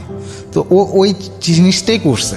তারপর ও এখানে আমাকে আর কি আমাকে বলতেছে যে একসাথে পরীক্ষার হলে পড়ছে, তো ওর নাম্বারটা নিয়েছি, ও খুব ভালো পড়ালেখা করছে, তো ওর থেকে দেখা লেখার জন্য, এর জন্যই ওর সাথে একটু ভাও দিছি, এটা অন্য কিছুই না। তো এই নিয়ে সহজে কি আর মানা যায়? ও আমার সাথে এরকমটা করলো, তো এটা তো সহজে মাইনে নেওয়া যায় না, রাইট। তো এই নিয়ে আমাদের একটু চিল্লাচিল্লি হলো, রিলেশন ব্রেকআপ হয় নাই, রিলেশন কন্টিনিউ, মানে চলতেই আছে, রিলেশনের মতন চলতেছে, ঝগড়াঝাটি সব কিছুই চলতেছে, এমনকি আমাদের রিলেশনটা ফ্যামিলি হয়ে গেল শুধু না। কিন্তু আপনি এটার পরেও ফ্যামিলি বলছেন কিভাবে, যখন আপনি প্রমাণ হাতে নাতে পেলেনি যে নির্ঝরের সাথে এরকম একটা সম্পর্ক ওর চলতেছে? সাথে সাথে নির্ঝরের সাথে ব্রেকআপ করে ফেলে। কেন শুরু হয়েছিল আপনি জিজ্ঞেস করেননি সেটা? ওই যে বললাম যে পরীক্ষার হলে একসাথে সিট পড়ছে, তাই তাতে কি শুরু হতে পারে? ওই যে মানে আপনার মধ্যে কোনো দুর্বলতা ছিল কিনা? না, দেখা দেখি করে লিখবো এটি, তো আমি তো ওর প্রতি সম্পূর্ণ উইক। আমার দুর্বলতাটা হচ্ছে যে আমি ওর ইন্টারের বয়স, ফ্যাক্টটা হচ্ছে একটা অ্যাডোলেসেন্স পিরিয়ডের সময়, এই সময়টাতে এরকম অনেকগুলো ডাইমেনশন জীবনে চলে আসে, এটা অস্বাভাবিক কোনো কিছু না। তবে এগুলো নিয়ে খুব সিরিয়াস হয়ে ফ্যামিলি পর্যায়ে যাওয়াটাই হচ্ছে চরম ভুল, কারণ এগুলোর জন্য সময় দিতে হয়, এবং বাবা মায়ের জায়গাটা থেকেও এগুলো নিয়ে সিরিয়াসলি স্টেপ নেওয়াটাও আরও বড় রকমের ভুল। হ্যাঁ, টেক কেয়ার করতে হবে, একটা ফ্রেন্ডলি রিলেশন অবশ্যই ছেলেমেয়ের সঙ্গে রাখতে হবে যাতে করে তার শেয়ার করতে পারে, কিন্তু সেটাকে সিরিয়াসলি ভেবে ফ্যামিলি ডিলে চলে যাওয়া এবং এটা আসলেই বড় একটা ভুল। এতে করে জীবনটা অনেক বেশি জটিল হয়ে যায় এবং যেটা ওর ক্ষেত্রে হয়েছে। বলেন তারপর। তো নির্জয়ের সাথে ব্রেকআপ করার পর আমি ওর ফেসবুক অ্যাকাউন্টটা চেক করি বলতে আমি আইডি পাসওয়ার্ড নিয়ে আমি ঢুকি। তো আইডির পাসওয়ার্ডটা নেহারি আমাকে দেয়। নেহার আইডি পাসওয়ার্ড জানতো? হ্যাঁ, নেহারের মোবাইলে যখন লগ ইন করছিল তখন নেহার আর কি সেফ ছিল। তো কুকিজ থেকে ওখান থেকে দেখে তো আমাকে দেয়, দেওয়ার পর আমি পাসওয়ার্ডটা জানতে পারি। মানে ওটা আপনি লগ ইন করে রাখতেন যে কার সাথে চ্যাট করে কি করে না? আমি লগ ইন করে রাখতাম না, আমি একটা সাইবার ক্যাফে যাই বসি। আমি ওখানে যাওয়ার পর আমার সাথে আমার ফ্রেন্ড ছিল মামুন আর সদা হচ্ছে ওর গার্লফ্রেন্ড। তো সদাও আমাদের সাথেই পড়ে। তো সদা, আমি আর মামুন আমরা তিনজন কম্পিউটার হয়ে আমি বললাম যে দেখ দোস্ত এরকম ঘটনা। তো ওরা তো গালাগালি বহুত কিছু করতেছে সানিকে, আমাকে, যে তুই কেন এই রিলেশনই করতেছিস। আমি তো ওরে বলতেও পারতেছি না, আমি ওরা ছাড়তেও পারতেছি না, দূরেও রাখতে পারতেছি না, আমি কি করুন? আমি ওরা ছাড়ার কথা একবার চিন্তা করলে আমার 10-12টা ধরে রাখার কথা চিন্তা মনে আসতেছে। মানে আমার আবেগ এতটাই কাজ করছে যে আমার বিবেকটা বিলুপ্ত হয়ে গেছে। বাহ, শব্দ পেলাম একটা এখানে, আবেগ এবং বিবেক। আবেগ যেখানে অনেক বেশি কাজ করে, বিবেক সেখানে অসহায়। Exactly, that's why we say everything is fair, love and war. মানে ভালোবাসা এবং যুদ্ধে সব কিছু ফেয়ার, যদিও আসলে সব কিছু ফেয়ার করে টিকে থাকাটা খুব মুশকিল হয় না আসলে শেষ পর্যন্ত, কারণ শেষ পর্যন্ত যুক্তিরই জয় হয়। হ্যাঁ, তো পরবর্তীতে আমরা ফেসবুকের 2 বছরের চ্যাট লিস্ট ঘাটলাম। 2 বছরের চ্যাট লিস্ট ঘাটার পর আমরা যা দেখলাম, হ্যাঁ ওর চ্যাট লিস্ট ঘাটলাম, গাইটা দেখলাম যে 2 বছরে ও অনেকগুলা ছেলের সাথে রিলেশন করছে, ব্রেকআপ করছে। ওর ফেসবুকের থেকে আমরা জানতে পারলাম, আইডিগুলা নিলাম। নেহার দুজন মিলেই করেছেন না, ফ্রেন্ডের সাথে শেয়ার করে আমরা সাইবার ক্যাফে বইসা পাসওয়ার্ডটা আমাদের কাছে ছিল। পাসওয়ার্ডটা পেলেন কিভাবে? পাসওয়ার্ডটা নেহারের মাধ্যমে। নেহার তো মোবাইলে লগ ইন করে, নেহার তো জানার কথা না। নেহারের ওখানে ও ওর শো পাসওয়ার্ড করে বা কোনো। আচ্ছা, ওকে। তো এটা নেহারি আর কি পাসওয়ার্ডটা এমন টাইপেরই ছিল। ওর ছোট ভাই আছে একটা, ওরা আমি ওর ফ্যামিলির বিষয় তো বলিনি। ওরা 3 বোন 1 ভাই, 3 বোনের ছোট ও, আর ওর পরে হচ্ছে ভাইটা সবার ছোট। ওর ভাইটা আমার বয়সী। তো আমরা ওই সাইবার ক্যাফে যখন আর কি পাসওয়ার্ড দিয়ে লগ ইন দেওয়ার পর আমরা মেসেঞ্জারটা চেক করলাম, মেসেজগুলো চেক করে 2 বছরের আমরা টানা মেসেজ চেক করলাম। আপনি যখন লগ ইন করছেন কোন একটা আইডি থেকে, ওরটা কি মোবাইল নাম্বারের সাথে সিঙ্ক্রোনাইজ করা ছিল না? না, ওর নাম্বারের সাথে সিঙ্ক্রোনাইজ করা ছিল না। কোনো পারমিশন চাওয়ার কথা, কারণ মোবাইল একটা টেক্সট আসার কথা। হ্যাঁ, এবং আমি যেহেতু ফেসবুক আইডি নিয়ে কথা হচ্ছে, আমি সবাইকে বলবো যে 2-way ভেরিফিকেশন একটা বলে একটা ব্যাপার আছে। 2-way ভেরিফিকেশনটা হলেও এমন একটা জিনিস যেটা আপনার আইডিটাকে মোস্ট সিকিউর করবে। এটা যেটা হচ্ছে যে আপনার সেল নাম্বারটা দিয়ে আপনার আইডিটাকে সিঙ্ক্রোনাইজ করতে হবে। এতে করে অন্য কোথাও যে কেউ যদি ওপেন করতে চায়, নতুন কোনো ব্রাউজারে ওপেন করলে, ইভেন নতুন না পুরোনো ব্রাউজারেও যদি আপনার সেখানে সেভ করে না রাখা হয়, আপনাকে যদি পিসিটা না চিনিয়ে দেওয়া হয়, মোবাইলটা যদি না চিনিয়ে না দেওয়া হয়, তো যতবারই লগ ইন করবে ততবারই আপনার সেলফোনে একটা নোটিফিকেশন আসবে, কিংবা আপনার সেলফোনে একটা কোড পাঠানো হবে। ওই কোডটা না দেওয়া পর্যন্ত সে আইডিতে ঢুকতে পারবে না। অর্থাৎ এটা হচ্ছে মোস্ট সিকিউরড পাসওয়ার্ড সিস্টেম ফেসবুকের জন্য। এটা ফেসবুকও ফলো করে, জিমেইলও ফলো করে। এইটা করা ছিল না, এটা ওর করা ছিল না। ওর ছিল ইয়াহু মেল। আচ্ছা, করলে যেটা হতো, এটা কিন্তু অনেক হার্ড একটা মেল। রাইট, করলে যেটা হতো যে আপনি ওই আইডিতে ঢুকে যাওয়ার সঙ্গে সঙ্গে ওর মোবাইলে এসএমএস চলে যেত বা ও একটা নোটিফিকেশন পেত। এখানে ফেসবুকের আরেকটা সিস্টেম চালু করা আছে যে আপনার যে ডিভাইস চেকিং, অ্যাক্টিভিটি লগ, এটা যদি চেক করেন তাহলে দেখতে পারবেন আপনি কি করছেন। রাইট, কোথায় লাইক দিয়েছেন, কোথায় কমেন্ট দিয়েছেন, এটা হলো অ্যাক্টিভিটি লগ। আর আপনি যদি জেনারেলে যান অ্যাকাউন্ট সেটিং এ, অ্যাকাউন্ট অ্যাক্টিভিটি লগে তো হচ্ছে আলটিমেটলি আইডি থেকে ঢোকার পরে যার আইডি সে দেখতে পাবে, কিন্তু আপনার আমি যদি অ্যাক্টিভিটি লগ অফ করে রাখি আপনি দেখতে পারবেন না আমার অ্যাক্টিভিটি লগের কাহিনী কি। হ্যাঁ, তো যাই হোক, আমরা পরে আমি মনে করেন আপনার ওখানে যাই, ওর অ্যাকাউন্টে যাই, 2 বছরের চ্যাট লিস্ট ঘেটে যা পাই সেটা হচ্ছে ওখানে ওর পাশের ঘরে ওর ভাড়াটিয়া, ওদের নিজস্ব বাড়ি শুনি একটা, ওর পাশের ভাড়াটিয়া ছেলেকে ও কাকা বলতো। ওর চেয়ে বয়স অনেক সিনিয়র, তো কাকা বলতো। তো সে ছিল সিঙ্গেল, তো সে অনার্স কমপ্লিট করে মাস্টার্স পড়তেছে এরকম টাইপ। তো পরবর্তীতে আমি ওখানে মেসেজে যেরকম দেখি যে আমাকে সবসময় বলতো যে আমি অমুক কাকার সাথে কথা বলতেছি বাইটে, আপনাকে পরে ফোন দিই, ফোনের মাঝে রেখে দিত। তো দেখি যে 2 বছর আগের চ্যাট লিস্টে যে ওর ওই কাকাটার সাথে ওর চ্যাটিং হতো এরকম যে ওর কাকা ওকে ভিন্ন নেগেটিভ প্রপোজাল দিত। ওকে, বিরতি নেব প্রিয় শ্রোতা। ভার্চুয়াল এই জগৎটা এতটাই বেশি অ্যাবস্ট্রাক্ট কিংবা এতটাই বেশি ইম্প্যাক্ট ফেলে আমাদের ব্যক্তি জীবনে, যেটাকে আমরা কখনো কখনো খুব সিরিয়াসলি নিয়ে আমাদের জীবনটাকে অনেক বেশি, যদি সেটা আমাদেরকে নেগেটিভলি ইম্প্যাক্ট ফেলে, অনেক বেশি পরিমাণে থ্রেটেন করে ফেলি। আবার কখনো কখনো এতটাই হালকাভাবে নেই যে হালকাভাবে নেয়ার কারণে হয়তো বিষয়টা খুব সিরিয়াস, আমরা আমাদের লাইফে অনেক কিছু লুজ করি। ভার্চুয়াল রিয়েলিটির একটা খুব ভালো ইন্ট্রোডাকশন আমাদের সোসাইটিতে হওয়া উচিত, যে এটাকে আসলে কতটুকু আমাদের ব্যক্তি জীবনে প্র্যাকটিস করা প্রয়োজন। কজ এইটা আসলেই খুব ইজিভাবে একটা মানুষকে বোঝা সম্ভব যে একটা মানুষের ফেসবুক অ্যাক্টিভিটিস দেখলে মানুষের মেন্টালিটিটা আসলে কী সেটা খুব ভালো করে বোঝা। মানে সেখানে যদি আইডি পাসওয়ার্ড কেউ পেয়ে যায় তাহলে তো আরও কোনো কথাই নেই। তো এরপরে সম্পর্কটার অবস্থা কি দাঁড়াতে পারে বা দাঁড়িয়ে থাকলেও সেটা আসলে কত ভয়াবহ হতে পারে, ছোট্ট একটা বিরতির পর ফিরে এসে আপনাদেরকে সেটা শোনাবো। মাত্র 2 মিনিটের বিরতি, আশা করছি আমার সাথেই থাকবেন। জীবন গল্প, জীবন নাটকের চেয়েও নাটকীয়। জীবন গল্প।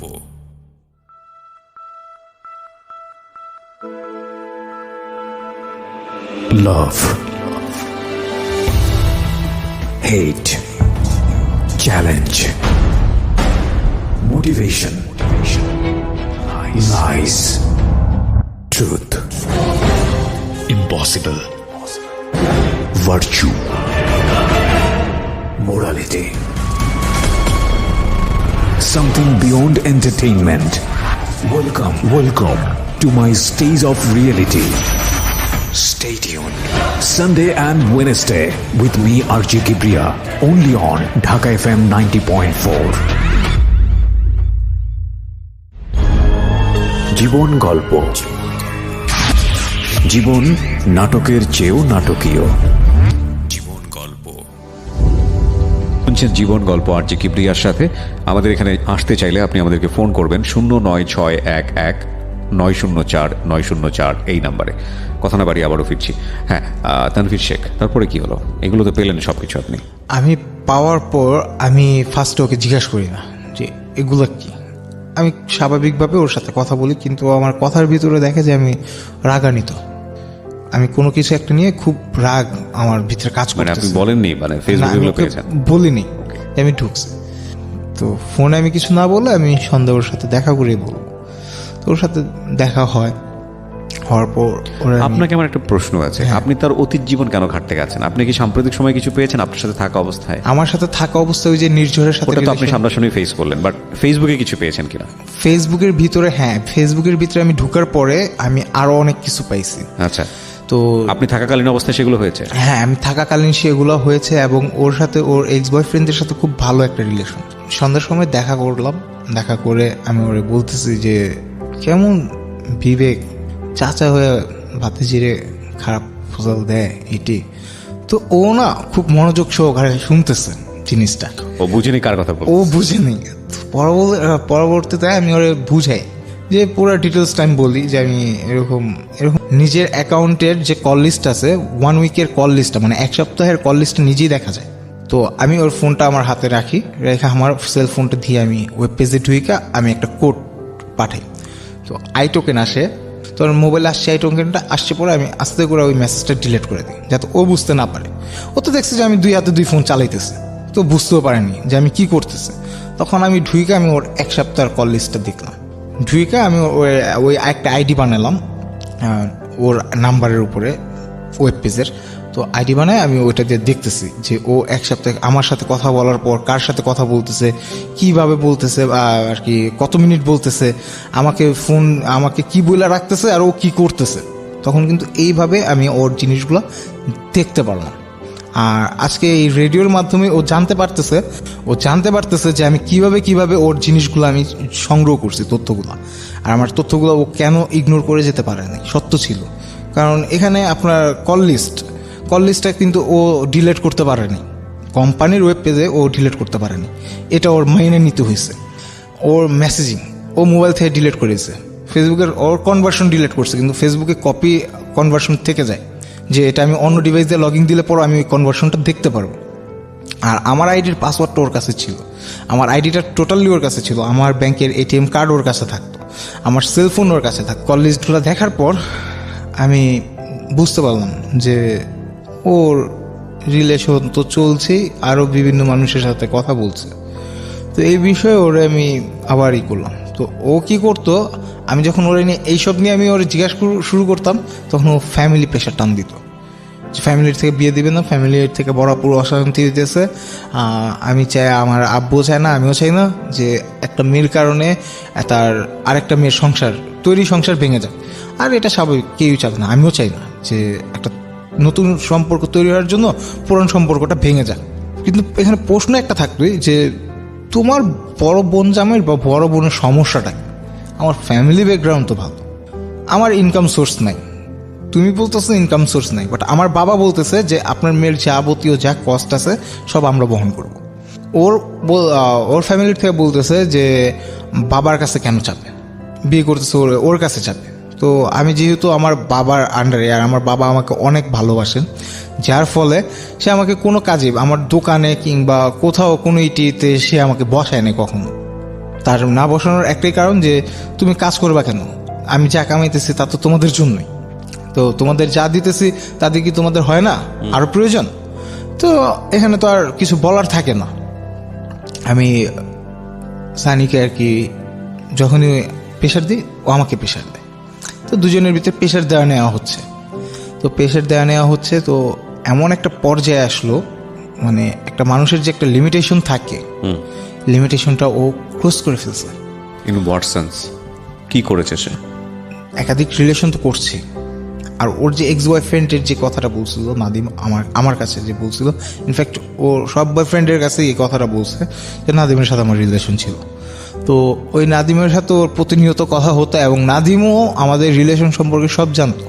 নাদিম আমাকে ফোন দেওয়া বলতো যে তুমি তো ওরে জোর করে ধরে রাখছো। আমি জোর করে ধরে রাখছি মানে? ও কিন্তু আমার কনফারেন্সে শুনতেছে নাদিম যে কথাগুলো বলতেছে। ওকে। তো নাদিম আমাকে বলতেছে যে ও তো আমার ফোন দিয়ে বলে। নাদিম কি এটা জানতো যে কনফারেন্সে আছে?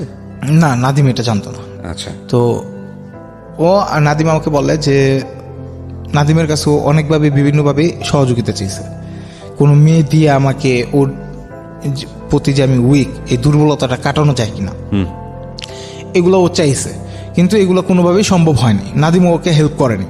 কোরবানি ঈদ সামনে, তখন আমাদের রিলেশনের বয়স প্রায় 8 মাসের কাছাকাছি চলে আসছে। 3-4 দিন আগে আমি ওরে বলি যে তুমি যে আমার সাথে এরকম করতেছো, আমি আর চাপ নিতে পারতেছি না, আমি কিন্তু কোনো একটা অ্যাক্সিডেন্ট করে ফেলবো, আমি তোমার ক্ষতি করবো না, আমি যতদিন বেঁচে আছি আমি তোমার ক্ষতি করবো না, আমার ধারে তোমার ক্ষতি হবে না, কিন্তু আমি আমার নিজেকেও কিন্তু আমি সুস্থতায় রাখবো না। কারণ আমি তখন মানসিকভাবে এমনভাবেই হয়ে গেছিলাম যে এক প্রকার বলা যায় যে মানসিক রোগী। কারণ ও রিলেশনশিপ ব্রেকআপ করতে চাইতো, আপনি যেভাবেই হোক সেটাকে ধরে রাখতেন। এত ফল্ট পাওয়ার পরেও আমি ওকে ধরে রাখতাম, কারণ আমি ওর প্রতি কেন জানি খুব ইন্টারেস্ট ছিলাম। এগুলো একটু খেয়াল করবেন, এটা খুব খুব খুব ইম্পর্টেন্ট। এবং রিলেশনশিপের ক্ষেত্রে এই জিনিসটা খুব হয়, এটা আবেগটি কাজ করে। রাইট। এবং এক পক্ষ যদি আরেক পক্ষকে ডিনাই করে, অপর পক্ষের আগ্রহ আরো বেশি বেড়ে যায়। ওর ক্ষেত্রে কিন্তু সেটা হয়েছে, এবং সেটার রেজাল্ট ভালো হয় না আসলে। তো পরবর্তীতে আমি ওর সাথে এরকম ফোনে কথা বলার পর, ও আমাকে দুপুর দিকে আর কি আমরা কথা বলার পর ও আমাকে অনেক কিছু বলার পর আমি ফোনটা রেখে দিই। ওর সাথে স্বাভাবিকভাবে কথা বলে আমি ফোনটা রেখে দিয়ে আমি আমার বেডরুমে যাওয়ার পর সেখানে ছিল আপনার চাদর, আমি দড়ি টড়ি পাই না, তো পরে চাদরটাকে আমি সেলিংয়ের সাথে না করে, আমার ঘরের উপর আবার হুক আছে, মানে ওই যে আপনার দোলনা ঝুলানোর জন্য হুক আছে, তো ওই দোলনা ঝুলানোর জন্য যে হুকটা, ওটা ছাদের সাথে করা, মানে ডাইরেক্ট ঢালাই দেওয়া, লোহাটা বের করা উপরে ঢালাই দেওয়া। তো আমি ওইটার সাথে চাদরটা দেওয়ার পর আমার গলায় আমি লাগাই, আমি সাথে সাথে ঝুলে পড়ার পর আমার আম্মু, আমার ছোট ভাই। ঝুলে পড়ার পর আপনার ফিলটা কি হচ্ছিল সেটা আগে বলেন। আমার ফিলটা, শুধু আমি চোখটা বন্ধ করে রাখছিলাম, আমি চোখটা বন্ধ করে শুধু আমি কল্পনা এতটুকুই ভাবতেছিলাম যে আমি কেন এই ভুলগুলা করলাম, আমি ওর সাথে কেন রিলেশন করতে গেলাম। আর আমার ভিতরে কি এমন কমতি হয়ে গেল যার কারণে ও এরকম করতেছে। ঠিক আছে, আপনি কষ্ট পেয়ে কাজটা করতে যাচ্ছেন, বাট আপনার কষ্টের বিষয়টা আমি জানতে চাচ্ছিলাম যে আপনি যখন এই জিনিসটা আপনার গলায় হয়ে গেল, আপনার শারীরিক কষ্ট কিরকম হচ্ছিল? আমার শারীরিক কষ্ট বলতে আমার তখন ধ্যান ধারণা ওখানেই ছিল।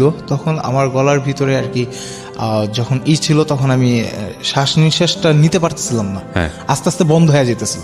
তো বন্ধ হয়ে যেতেছিল, তো আমি ওই যখন ঝুলতেছিলাম, তো ঝুলার পাশে আমার ওই ঝুলতে ঝুলতে আর কি ওয়ার্ড্রোব ছিল, ওয়ার্ড্রোবের সাথে আমি একটা বাড়ি খাই। তখন আমার অলরেডি সেন্সটা আমার ডাউন হয়ে গেছে, তো আমার আর কিছু, তো আমার মা, আমার ছোট ভাই, ওরা যেরকম চিল্লাচিল্লি করা, আমার চাচা, ছোট চাচি আমাদের পাশের বাড়ি তাদের, তারপর ভাড়াটিয়া, এরা সবাই যেরকম জড়ো হইয়া, এলাকার মানুষজন জড়ো হইয়া দরজা ভেঙে আমারে ওখান থেকে আর কি আর ওই ইটা কেটে ফেলা যেরকম আমাকে ওখান থেকে উদ্ধার করে। ওকে।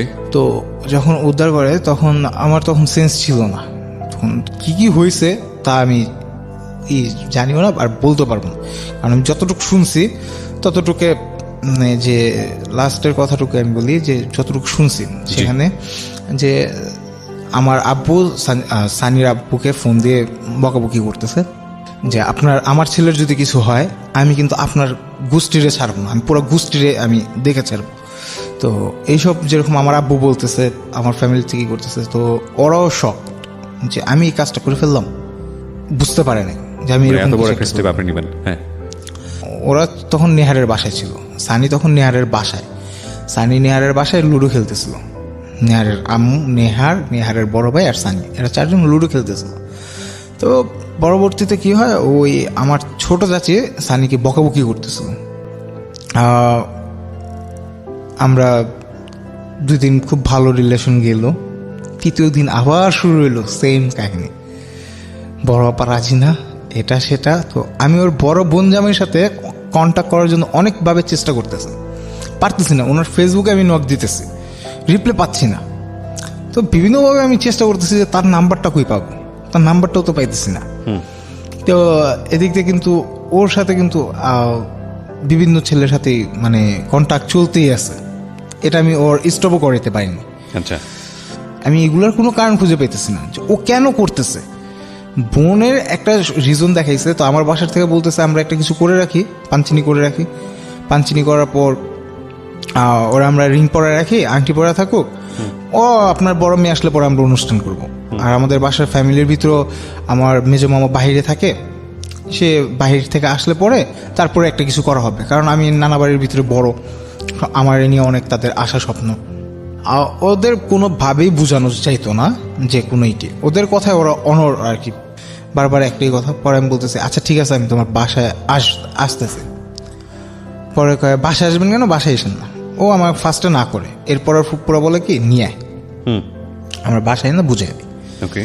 আমি যাওয়ার সময় একটা পয়জন নিয়ে গেছি, যখন একটা পয়জন আমি আমার সাথে নিয়ে গেছি যে তোরা না করবি, তোদের সামনেই আমি শেষ, তোরা যা।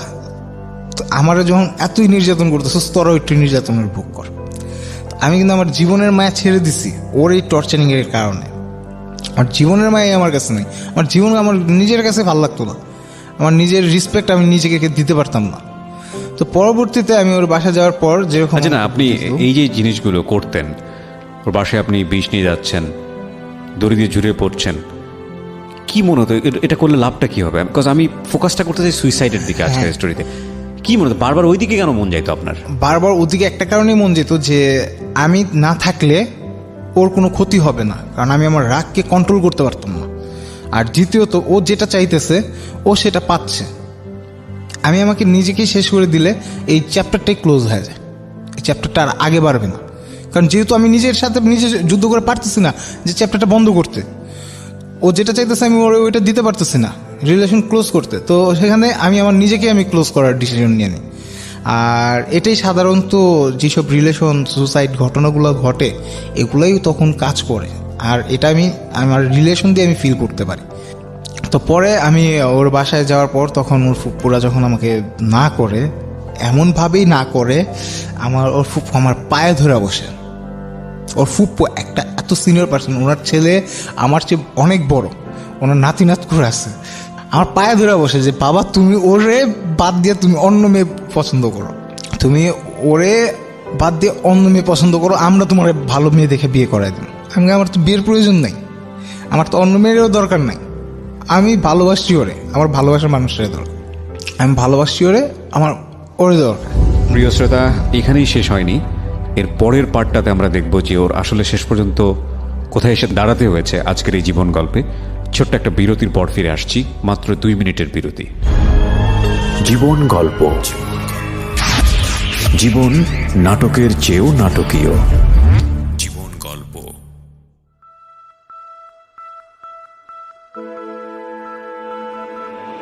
লাভ,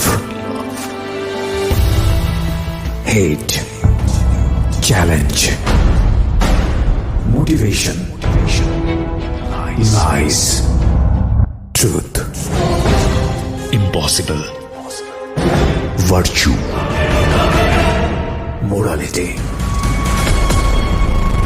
something beyond entertainment. Welcome to my stage of reality. Stay tuned. Sunday and Wednesday with me RJ Kibriya, only on Dhaka FM 90.4. জীবন গল্প। জীবন নাটকের চেয়েও নাটকীয়। জীবন গল্প।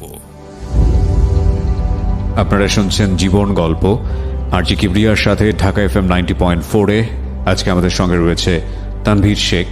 আমরা কথা না বাড়িয়ে তার জীবন গল্পে আবারও ফিরছি।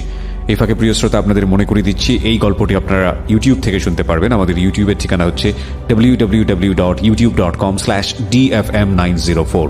সাবস্ক্রাইব করতে ভুল করবেন না প্লিজ। পরবর্তীতে আমার যখন আর কি বলা হলো যে তুমি ওরে ছাইড়া দাও, তখন আমি তাদের মানে পায়েটায় ধরতেছে, তখন বললাম যে আচ্ছা ঠিক আছে, আমার একটু সময় দেন না, আমি একটু নিজে নিজে ভাবি। তো এরকম বলার পর পুরো পরিবেশটা ঠান্ডা হয়ে গেল। পুরো পরিবেশটা ঠান্ডা করার পর আমি পয়জনটা বের করে মুখে আর কি নিয়ে নিচ্ছি, সবার সামনে? হ্যাঁ, সবার সামনে নিয়ে নিছে। তোর ফুপু টুপু তো আমার পাশাপাশি সবাই বসা ছিল, তারা কি করছে অল্প একটু মুখে যাওয়ার পরপরই যেরকম আমার হাতটা থাপা দিয়ে ধরে ফেলছে। তো ধরে ফেলার পর সাথে সাথে মনে করেন আমার মুখে ইটি করলো। তো সেখানে অল্প একটু আর কি বাসার মধ্যে সিনক্রেট হয় না এগুলো নিয়ে চিল্লাচিল্লি, এগুলা বাসার ভিতরে পুরো সিনক্রেটটা এলাকার গলির পোলাপাইন সবাই জানতো। ওরে বাবা! আর ওদের কাছে এগুলা কোনো ফ্যাক্ট মনে হয় না, আমার মতে যে ফ্যাক্ট মনে হয় না। কারণ যে চিল্লাচিল্লিগুলো, যে আর কি আপনার যেই ধরনের কথাবার্তা হতো, যা কিছু হতো, ভাড়াটিয়ারা সবাই মুখস্থ তাদের। তো পরবর্তীতে আপনার এই জিনিসটা গেল পরে তারা আমার সান্ত্বনা দিল। আমার আব্বুকে ফোন দিয়ে বললো যে ভাই আপনার ছেলে তো এরকম করতেছে। তা আমার আব্বু বললো যে এরকম করতেছে কেন করতেছে, আমার আব্বু তাদের প্রশ্ন করলো। পরে তখন তারা বললো যে আমরা তো না করছি। পরে আমার আব্বু তাদের রিপিট প্রশ্ন করলো যে আপনারা যে না করতেছেন, এই ঘটনাগুলা যে ঘটলো, ছেলে এর আগেও একবার সুসাইড করতে গেছে, সেখান থেকে বেঁচে আসছে, তো এখন আবার পুনরায় কেন গেল? এখানে আপনারা আমাদের আশ্বস্ত দিলেন যেই করবেন। মেয়ে এদিক দিয়ে ছেলের বাসায় এসে ঘুরে যেতেছে, ছেলের খালামুনির বাসায় যেতেছে, আত্মীয় স্বজনের সাথে পরিচয় হচ্ছে, সবার সাথে কমিউনিকেশন হচ্ছে আস্তে আস্তে। তো সেখানে আপনারা কিভাবে পিছপা হন? আমরা তো সবাইই বলছি, কারো কাছে হাইট রাখি না, কারণ এটা তো চুরি চামারি বা এমন কিছু না, কেলেঙ্কারি না যে হাইট রাখার বিষয়। ওর ছোট ফুপু বললো যে ভাই আমাদের 3টা দিন সময় দেন, আমরা 3 দিন পর আপনার সাথে বসবো। বললো ঠিক আছে, 3 দিন সময় দিলাম। তখন আমি বললাম যে 3 দিন যখন সময় দিলেন তো ওরে ফোনটা দেন, ফোনটা ইউজ করতে দেন, ওরে ফোনটা ইউজ করতে দেন। আমার ফোন আমাকে ব্যাক করে দিল। আমি ওর একটা ফোন দিয়ে রাখছিলাম, কারণ ওর ফোন ছিল না, কথা বলার জন্য ওরে আমি ফোনটা দিয়েছিলাম। তো পরবর্তীতে ফোনটা ব্যাক করে দিল। পরে আমি বললাম না, ফোনটা রাখেন, কারণ ওর সাথে আমি তো কথা বলতে পারবো না, আর ওর সাথে কথা না বললে আমি থাকতে পারবো না, তাহলে আমার এখানে আসতে হবে, ফোনটা থাকুক। তো অবশেষে ফোনটা রাখা হইলো, আমি চলে আসলাম, কথাবার্তা হইতেছে, ভার্সিটির ভর্তির ডেট চলে আসছে এখানে। আপনি এরকম চাপ দেওয়ার পরে মেয়েটা আবার থাকতো আপনার পাশে? হ্যাঁ, আমি এরকম চাপ দিলে পরে ও কি করতো, ও আমার সাপোর্ট দিত, মানে আপনার পাশে থাকতো। ও আমার পাশে এটা থাকতো। আরেকটা বড় ভুল, মানে আপনি যদি সিদ্ধান্ত, অবশ্য এক ধরনের ব্ল্যাকমেইলও এটা, যে আপনি বারবার বাসার মধ্যে গিয়ে সুইসাইড করার চেষ্টা করেন, ওর পুরো ফ্যামিলি তো থ্রেটেন, পুরো ফ্যামিলি তো ভয়ের মধ্যে। কোনো জিডিমিডি করেনি আপনার এগেনস্টে? না, ওরা কোনো জিটি টিটি করে নাই, কারণ এখানে কিছু ঘটনা ছিল যে ওরা জিটি করতে গেলে এখানে ওদেরই ফল্ট ছিল, আর আমার কাছে এগুলোর সম্পূর্ণ এভিডেন্সগুলো আছে। আমার ভুলগুলো আমি এখানে স্বীকার করতে আসছি এই কারণে যে আমি বাধ্য ছিলাম এগুলো করার জন্য। আর এরকম জিনিসগুলো হয় প্রতিনিয়তই, আমরা খবরে বা বিভিন্ন মাধ্যমে জানতে পারি যে ওখানে একটা ঘটনা হয়েছে, তো পুরো ঘটনার বিস্তারিত ঘটনাটা কী ছিল এটা কেউ জানতে পারি না। আমার ঘটনাটা এখানে উপস্থাপন করা শুধু একমাত্র এটুকের জন্যই যে ভবিষ্যৎ প্রজন্মটা, তারপর আপনার যারা শুনছে তারা যেন এই কাজগুলো না করে, এটা সচেতন হয়। রাইট। এর জন্য আমি নিজে আইসা আমার নিজের গল্পটা আমি বলতেছি, আমার নিজের জীবনে ঘটে যাওয়া ঘটনাগুলো। তো ভার্সিটিতে ভর্তি হবে ন্যাশনালে, বিভিন্ন ভার্সিটির বড় ভাই টোড়া ভাইয়ের কথা একটু করতেছে। তো আমি একজনের কথা বললাম যে আমার পড়াইছে, সে জগন্নাথ থেকে পড়ালেখা করে পাশ করছে, তার কথা বললাম। পরে তার একটা ভালো একটা পরিচিতি আছে, তো পরে কয় ঠিক আছে তাহলে তার সাথে কন্ট্যাক্ট করাই দেন। আমি বললাম যে বাদ দাও না, ওর সাথে কি কন্ট্যাক্ট করবা? ওই প্রেশার দিল আমার যে ওর সাথে কন্ট্যাক্ট করবে। দিলাম নাম্বার, কন্ট্যাক্ট করলো। ওনার সাথে কন্ট্যাক্ট করার পর ওরা ডেট ফিক্সড করলো যে দেখা করবে। আমার ফোন দিয়ে বললো যে দেখা করবে, 10,000 টাকা কন্ট্যাক্ট হলো ভার্সিটিতে অ্যাডমিশনের জন্য। তো 10,000 টাকা কন্ট্যাক্ট হলো। কন্ট্যাক্ট হওয়ার পর ও 10,000 টাকা নিয়ে আসছে। আসার পর 5,000 টাকা দিল। 5,000 টাকা দিয়া 5,000 টাকা হলো কাজ হওয়ার পরে 50% পেমেন্ট দিল। নেয়ারের বড় ভাইকে নিয়ে ও চলে গেল, আমি আমার বাসার দিকে এসব। তো এই ঘটনাটা হওয়ার পর তখন আমি নতুন একটা জব অ্যাপ্লাই করি। আমি ওখানে যাও সেট হইতে পারছি। জব হলো আপনার? হ্যাঁ, প্রিন্ট মিডিয়াতে আমার একটা জব হলো। Okay. তো আমি ওখানে আমার নিজেকে সেট করতে পারতেছি না। তো পরবর্তীতে ও একবার আর কি এটা জানুয়ারির দিকে ও আমার বাসায় আসে। আমার বাসায় আসে ব্রেকআপের জন্য। বাসায় আসে পরে আমার ফ্যামিলি ওরে চাপ দিয়ে ধরছে যে তুমি এবার যখন আসছো তো এইটা আজকেই সব শেষ হয়ে যাবে। তো এই ঘটনাটা হওয়ার পর আমার ফ্যামিলি ওর ফ্যামিলির কন্ট্যাক্ট করে যে মেয়ে তো আমাদের বাসায় আসছে, তো বলার পর আপনারা এসে আপনাদের মেয়ে বুঝে নিয়ে যান আর এই জিনিসটা এখানেই শেষ করে দেন, আপনারা আমাদের অনেক নির্যাতন করছেন। তো এর জন্য পরবর্তীতে একটা স্ট্যাম্প করা হয় যে তুমি ব্রেকআপ চাও। মেয়েকে জিজ্ঞাসা করা হয়েছে, স্থানীয় লোকজন সবাই ছিল, ওখানকার বাসিন্দা বাড়িওয়ালা যারা তারা ছিল। তো তারা সবাই জিজ্ঞাসা করলো যে তুমি কি চাও। যদি বলো বিয়ে করবো আমরা এখনই বিয়ে করাই দিব, আর যদি বলো যে না সম্পর্ক শেষ, সম্পর্ক শেষ। মেয়েটা কেন আপনাদের বাড়িতে আসে? আমাদের বাড়িতে আসছিল ও ওর সার্টিফিকেটের জন্য আসছিল, কিন্তু অলরেডি আমার ব্যাগ চুরি হয়ে গেছিলো। আমার ক্যামেরা, আমার বোনের, তারপর আমার আইডি কার্ড, এগুলো সব কিছু চুরি হয়ে গেছিলো। এর জন্য আমি ওয়ারি থানায় একটা জিডিও করছি। তো এগুলো জানে যে ও আমার ব্যাগ চুরি হয়ে গেছে নামাজ পড়ার সময় মসজিদ থেকে। তো ও জানে যে আমার ওখানে আমার নিজের সার্টিফিকেটও চুরি, আমার নিজের সার্টিফিকেট ছিল মেইন কপি, কিন্তু বিশ্বাস করতেছিল না। না ও বিশ্বাস করতেছিল না, ও এটা জানতো। তো জানার পর ও ভাবছে যে আমার বাসার ভিতরেই ছিল ওর ফাইলটা। আচ্ছা। তো ওর ফাইলটা আমার ব্যাগের ভিতরেই ছিল। তো এটা নিতে সে আসছিল? এটা নিতে সে খোঁজ করতে আসছিল? এটা নিতেই সে আসছে। এবং আপনাকে সন্দেহ করছে যে আপনি জিনিসটা আটকায় রাখছেন। হ্যাঁ, কোনো কিছু এই জিনিসটাই এটা নিয়ে পরবর্তীতে সিন ক্রিয়েট হয়েছে। তারপর আপনার ফ্যামিলি বলেছে যে ঠিক আছে তুমি যদি ব্রেকআপ চাও তাহলে ফাইনাল একটা সমাধান, ফাইনাল একটা সমাধান দাও। তাও ফ্যামিলি উভয় পক্ষ উপস্থিত থাকার পরে, মানে ওর ফ্যামিলির লোকজন আসে আমার বাসায়। আসার পর তারা বৈশা ডিসিশন নেয়। তারা কয়েকবার আমাদের ছাদে যায়, তারা বলে যে আমরা পার্সোনাল কথা বলবো। তারা পার্সোনাল কথা বলতে যায়, তারা ডিসিশন নেয়, মেয়েকে জিজ্ঞাসা করে যে তুমি কি চাও। তো মেয়ে বলছে যে ব্রেকআপ। আপনারা যা বলবেন তাই। তো ব্রেকআপ ঠিক আছে। নিচে আসার পর তখন আমার ফ্যামিলি বলে যে আপনারা আমাদের স্ট্যাম্প লিখিত হবে।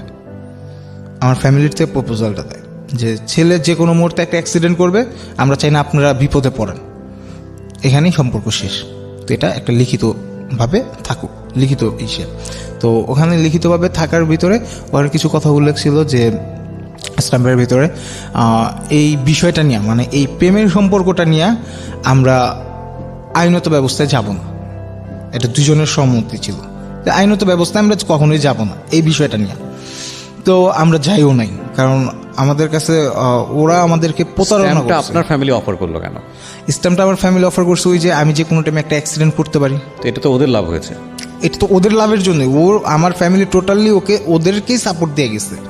আপনার সাইন নেওয়া হলো, ফ্যামিলির মেম্বারদের সাইন নেওয়া হলো, যে স্ট্যাম্পটা আমি দেখেছি। হ্যাঁ, ওর সাইন ছিল, হ্যাঁ, সবার সাইন নেওয়া কত হলো। তারিখে ঘটলো এই স্ট্যাম্পের ঘটনাটা? এটা ঘটছে হলো আপনার জানুয়ারির 14 তারিখে 2017 সালে। 2017 সালে। তারপরে কি হলো? তারপরে কি হলো যে আমাদের তো ব্রেকআপ হয়ে গেল, তো আমাদের আর যোগাযোগ করার প্রয়োজন নেই, তো আমি ওর সাথে কন্ট্যাক্ট করি না। আমি নেহারের সাথে ফেসবুকে মেসেজ করি, তো নেহারের আইডি আবার ও চালায়, এটা আমি জানি না। তো আমাকে হঠাৎ 2 দিন পরে লিখছে কল মি, আমি কল দিলাম।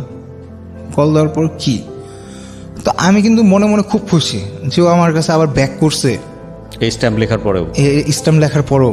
তো আমাকে তখন ও বিস্তারিত ঘটনাই খুলে বলল যে তখন ওর সাথে সোহেল নামে এক ছেলের সাথে সম্পর্ক ছিল, ভর্তি হওয়ার বিষয়ে যে 10,000 টাকা ছিল, সেই 10,000 টাকাও সোহেলের থেকে নেওয়া, এবং সোহেল ওরে ব্ল্যাকমেল করতেছে এখন যে তুমি যদি আমার কাছে বিয়ে না বসো তাহলে আমি তোমাকে ব্ল্যাক ম্যাজিক করবো, বান, এই আবি জাবি জাদু টোনা এইসবের কথা বলতেছে, এইসব ব্ল্যাকমেল করতেছে। তখন ও আমাকে এগুলো বলল 22শে ফেব্রুয়ারি, এটাকে কেন্দ্র করে যে ছুটি 21শে ফেব্রুয়ারি, তো 22শে ফেব্রুয়ারি আমরা বিয়ে করব। আমরা কাজী অফিস গেলাম মিরপুর 11-তে। 2 জন? হ্যাঁ, 2 জন। আমার সাথে আমার দোকানের স্টাফ ছিল, আর ওর সাথে ওর বান্ধবী ছিল। আমরা মিরপুর গেলাম, ওখানে যা যেরকম বিয়ে করব।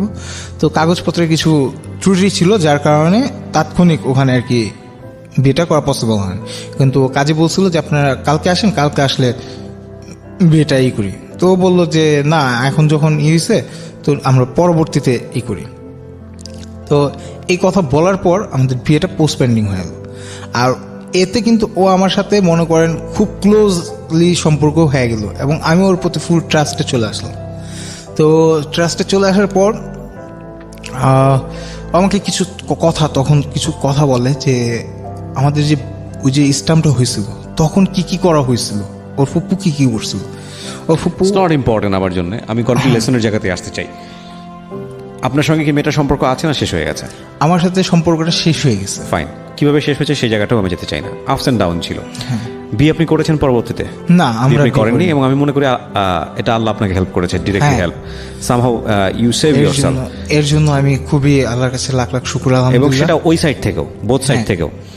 আমি যেটা বুঝি, both side is an emotional fool game হয়েছে, আর কিচ্ছু হয় নাই। এটাই কিন্তু এক্সট্রিমলি কত বড় ক্ষতি হতে পারতো সেটা আমি একটু চিন্তা করে দেখেন। 3-3বার আপনি সুইসাইডের অ্যাটেম্প্ট করেছেন, কতটা ক্রেজি ছিলেন, ওই ফ্যামিলি কতটা টেনশনে ছিল যে ছেলেটা যদি কোনো কিছু করে ফেলে কতটা বিপদে হবে, এবং ইভেন আপনার ফ্যামিলি পর্যন্ত টেনশন ছিল ওদি ফ্যামিলির জন্য, মানে আপনার ক্রেজিনেসের কারণে, এবং ওই ফ্যামিলিকে সেভ করার জন্য স্ট্যাম্প পর্যন্ত করে। সো এই যে বিষয়গুলো দেখেন, এর চেয়েও ভয়াবহ ঘটনা কিন্তু এই ক্রেজিনেস থেকে আসে। বিশেষ করে টিনেজের এই যে প্রেম বা এই যে লাভ, ওয়ান সাইডেড হোক বা বোথ সাইডেড হোক, যেটাই আমরা করি না কেন, একটু হিসেবি হওয়াটা বোধহয় প্রয়োজন। আমি আমার কথা বলবো না, ও আজকে এখানে বলতে এসছে এবং বলেছে আমরা গল্পের একেবারে শেষ দিকে। আপনি কি বলতে চান? আপনি যে 1-1.5 বছরের যে এক্সপিরিয়েন্সটা, আপনার তো একসময় মনে হচ্ছে ওকে ছাড়া আপনি বাঁচবেন না, এবং যে কারণে আপনি বারবার সুইসাইড করতে গেছেন। এখন আপনি দিব্যি বেঁচে আছেন, আপনি কাজকর্ম করছেন, এবং আপনি একটু আগে শুকর করেছেন যে আপনি ওকে বিয়ে করেননি।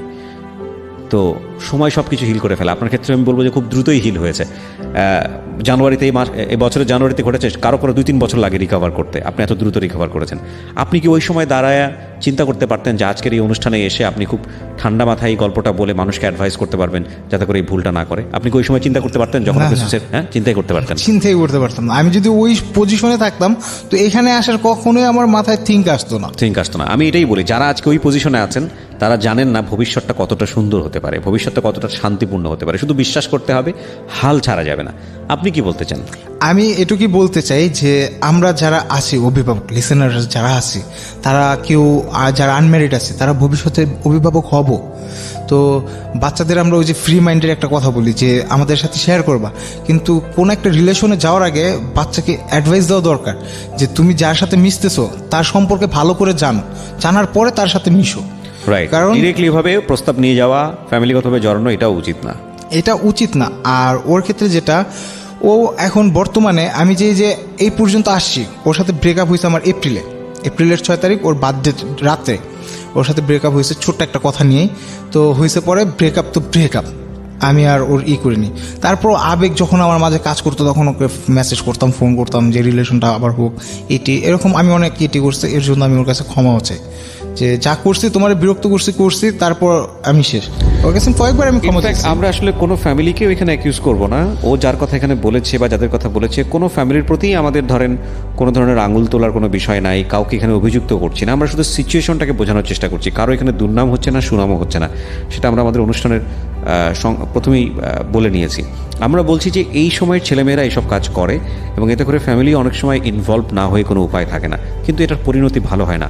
ধরুন হয়তো গেস্ট নাও হতে পারতো, হয়তো ছেলেটা শেষ পর্যন্ত সুইসাইড করেই ফেলতো, কিংবা মেয়েটার দিক থেকে হয়তো মেয়েটা এরকমভাবে কন্টিনিউয়াসলি যদি ওর কথা যদি সত্যি হয়ে থাকে, এরকমভাবে যদি আপস অ্যান্ড ডাউনের মধ্য দিয়ে যায়, কোনো ডিসিশন নিতে না পারে, তাহলে হয়তো ক্যারিয়ারের জন্য সেটা ভালো কিছু হবে না। এবং ওই মেয়েটাকে যদি আমরা এখানে পেতাম, সে হয়তো 1000টা কমপ্লেইন সে তানভীরের এগেনস্টে দিতে পারতো, যে কারণে সে রিলেশনশিপে থাকেনি। সো সব কিছু মিলিয়ে একটা জায়গায় কারো কোনো অভিযোগ নেই, সেটা হচ্ছে বয়স এবং ইমোশনালি মানে গাধার মতো একটা সম্পর্ককে এতটা সিরিয়াসনেসের জায়গাটায় এত দ্রুত নিয়ে যাওয়া, এটা হচ্ছে সব জায়গা থেকে ভুল। পরিবারের জায়গা থেকেও ভুল এবং এদের জায়গা থেকেও ভুল। যে কোনো জিনিসই খুব ভালো যদি সেটার মধ্যে এক্সট্রিমনেস যদি না চলে আসে। ক্রেজিনেস লাইফটাকে কিল করে দেয়। ক্রেজিনেস যদি ভালোর জন্য হয়, ক্রেজিনেস যদি ক্যারিয়ারের জন্য হয়, ক্রেজিনেস যদি মানুষকে সেভ করার জন্য হয়, হিউম্যানিটির জন্য হয়, সেটা অ্যাপ্রিসিয়েটেড হয়। কিন্তু ক্রেজিনেস বাকি অন্য সব জিনিসের জন্যেই ভয়ানক বিপদ নিয়ে আসতে পারে, সেটা আমাদের সবারই মনে রাখা উচিত। আগামী বুধবার রাত 11টায় আমি আরজে কিপটি আবারও ফিরব। সবাই অনেক ভালো থাকুন, সবসময় সঙ্গে থাকুন ঢাকা FM 90.4 এর। আমার পক্ষ থেকে শুভরাত্রি। আগামী রবিবার রাত 11টায় কথা হচ্ছে সিক্রেটসে। জীবন গল্প, জীবন নাটকের চেয়েও নাটকীয়।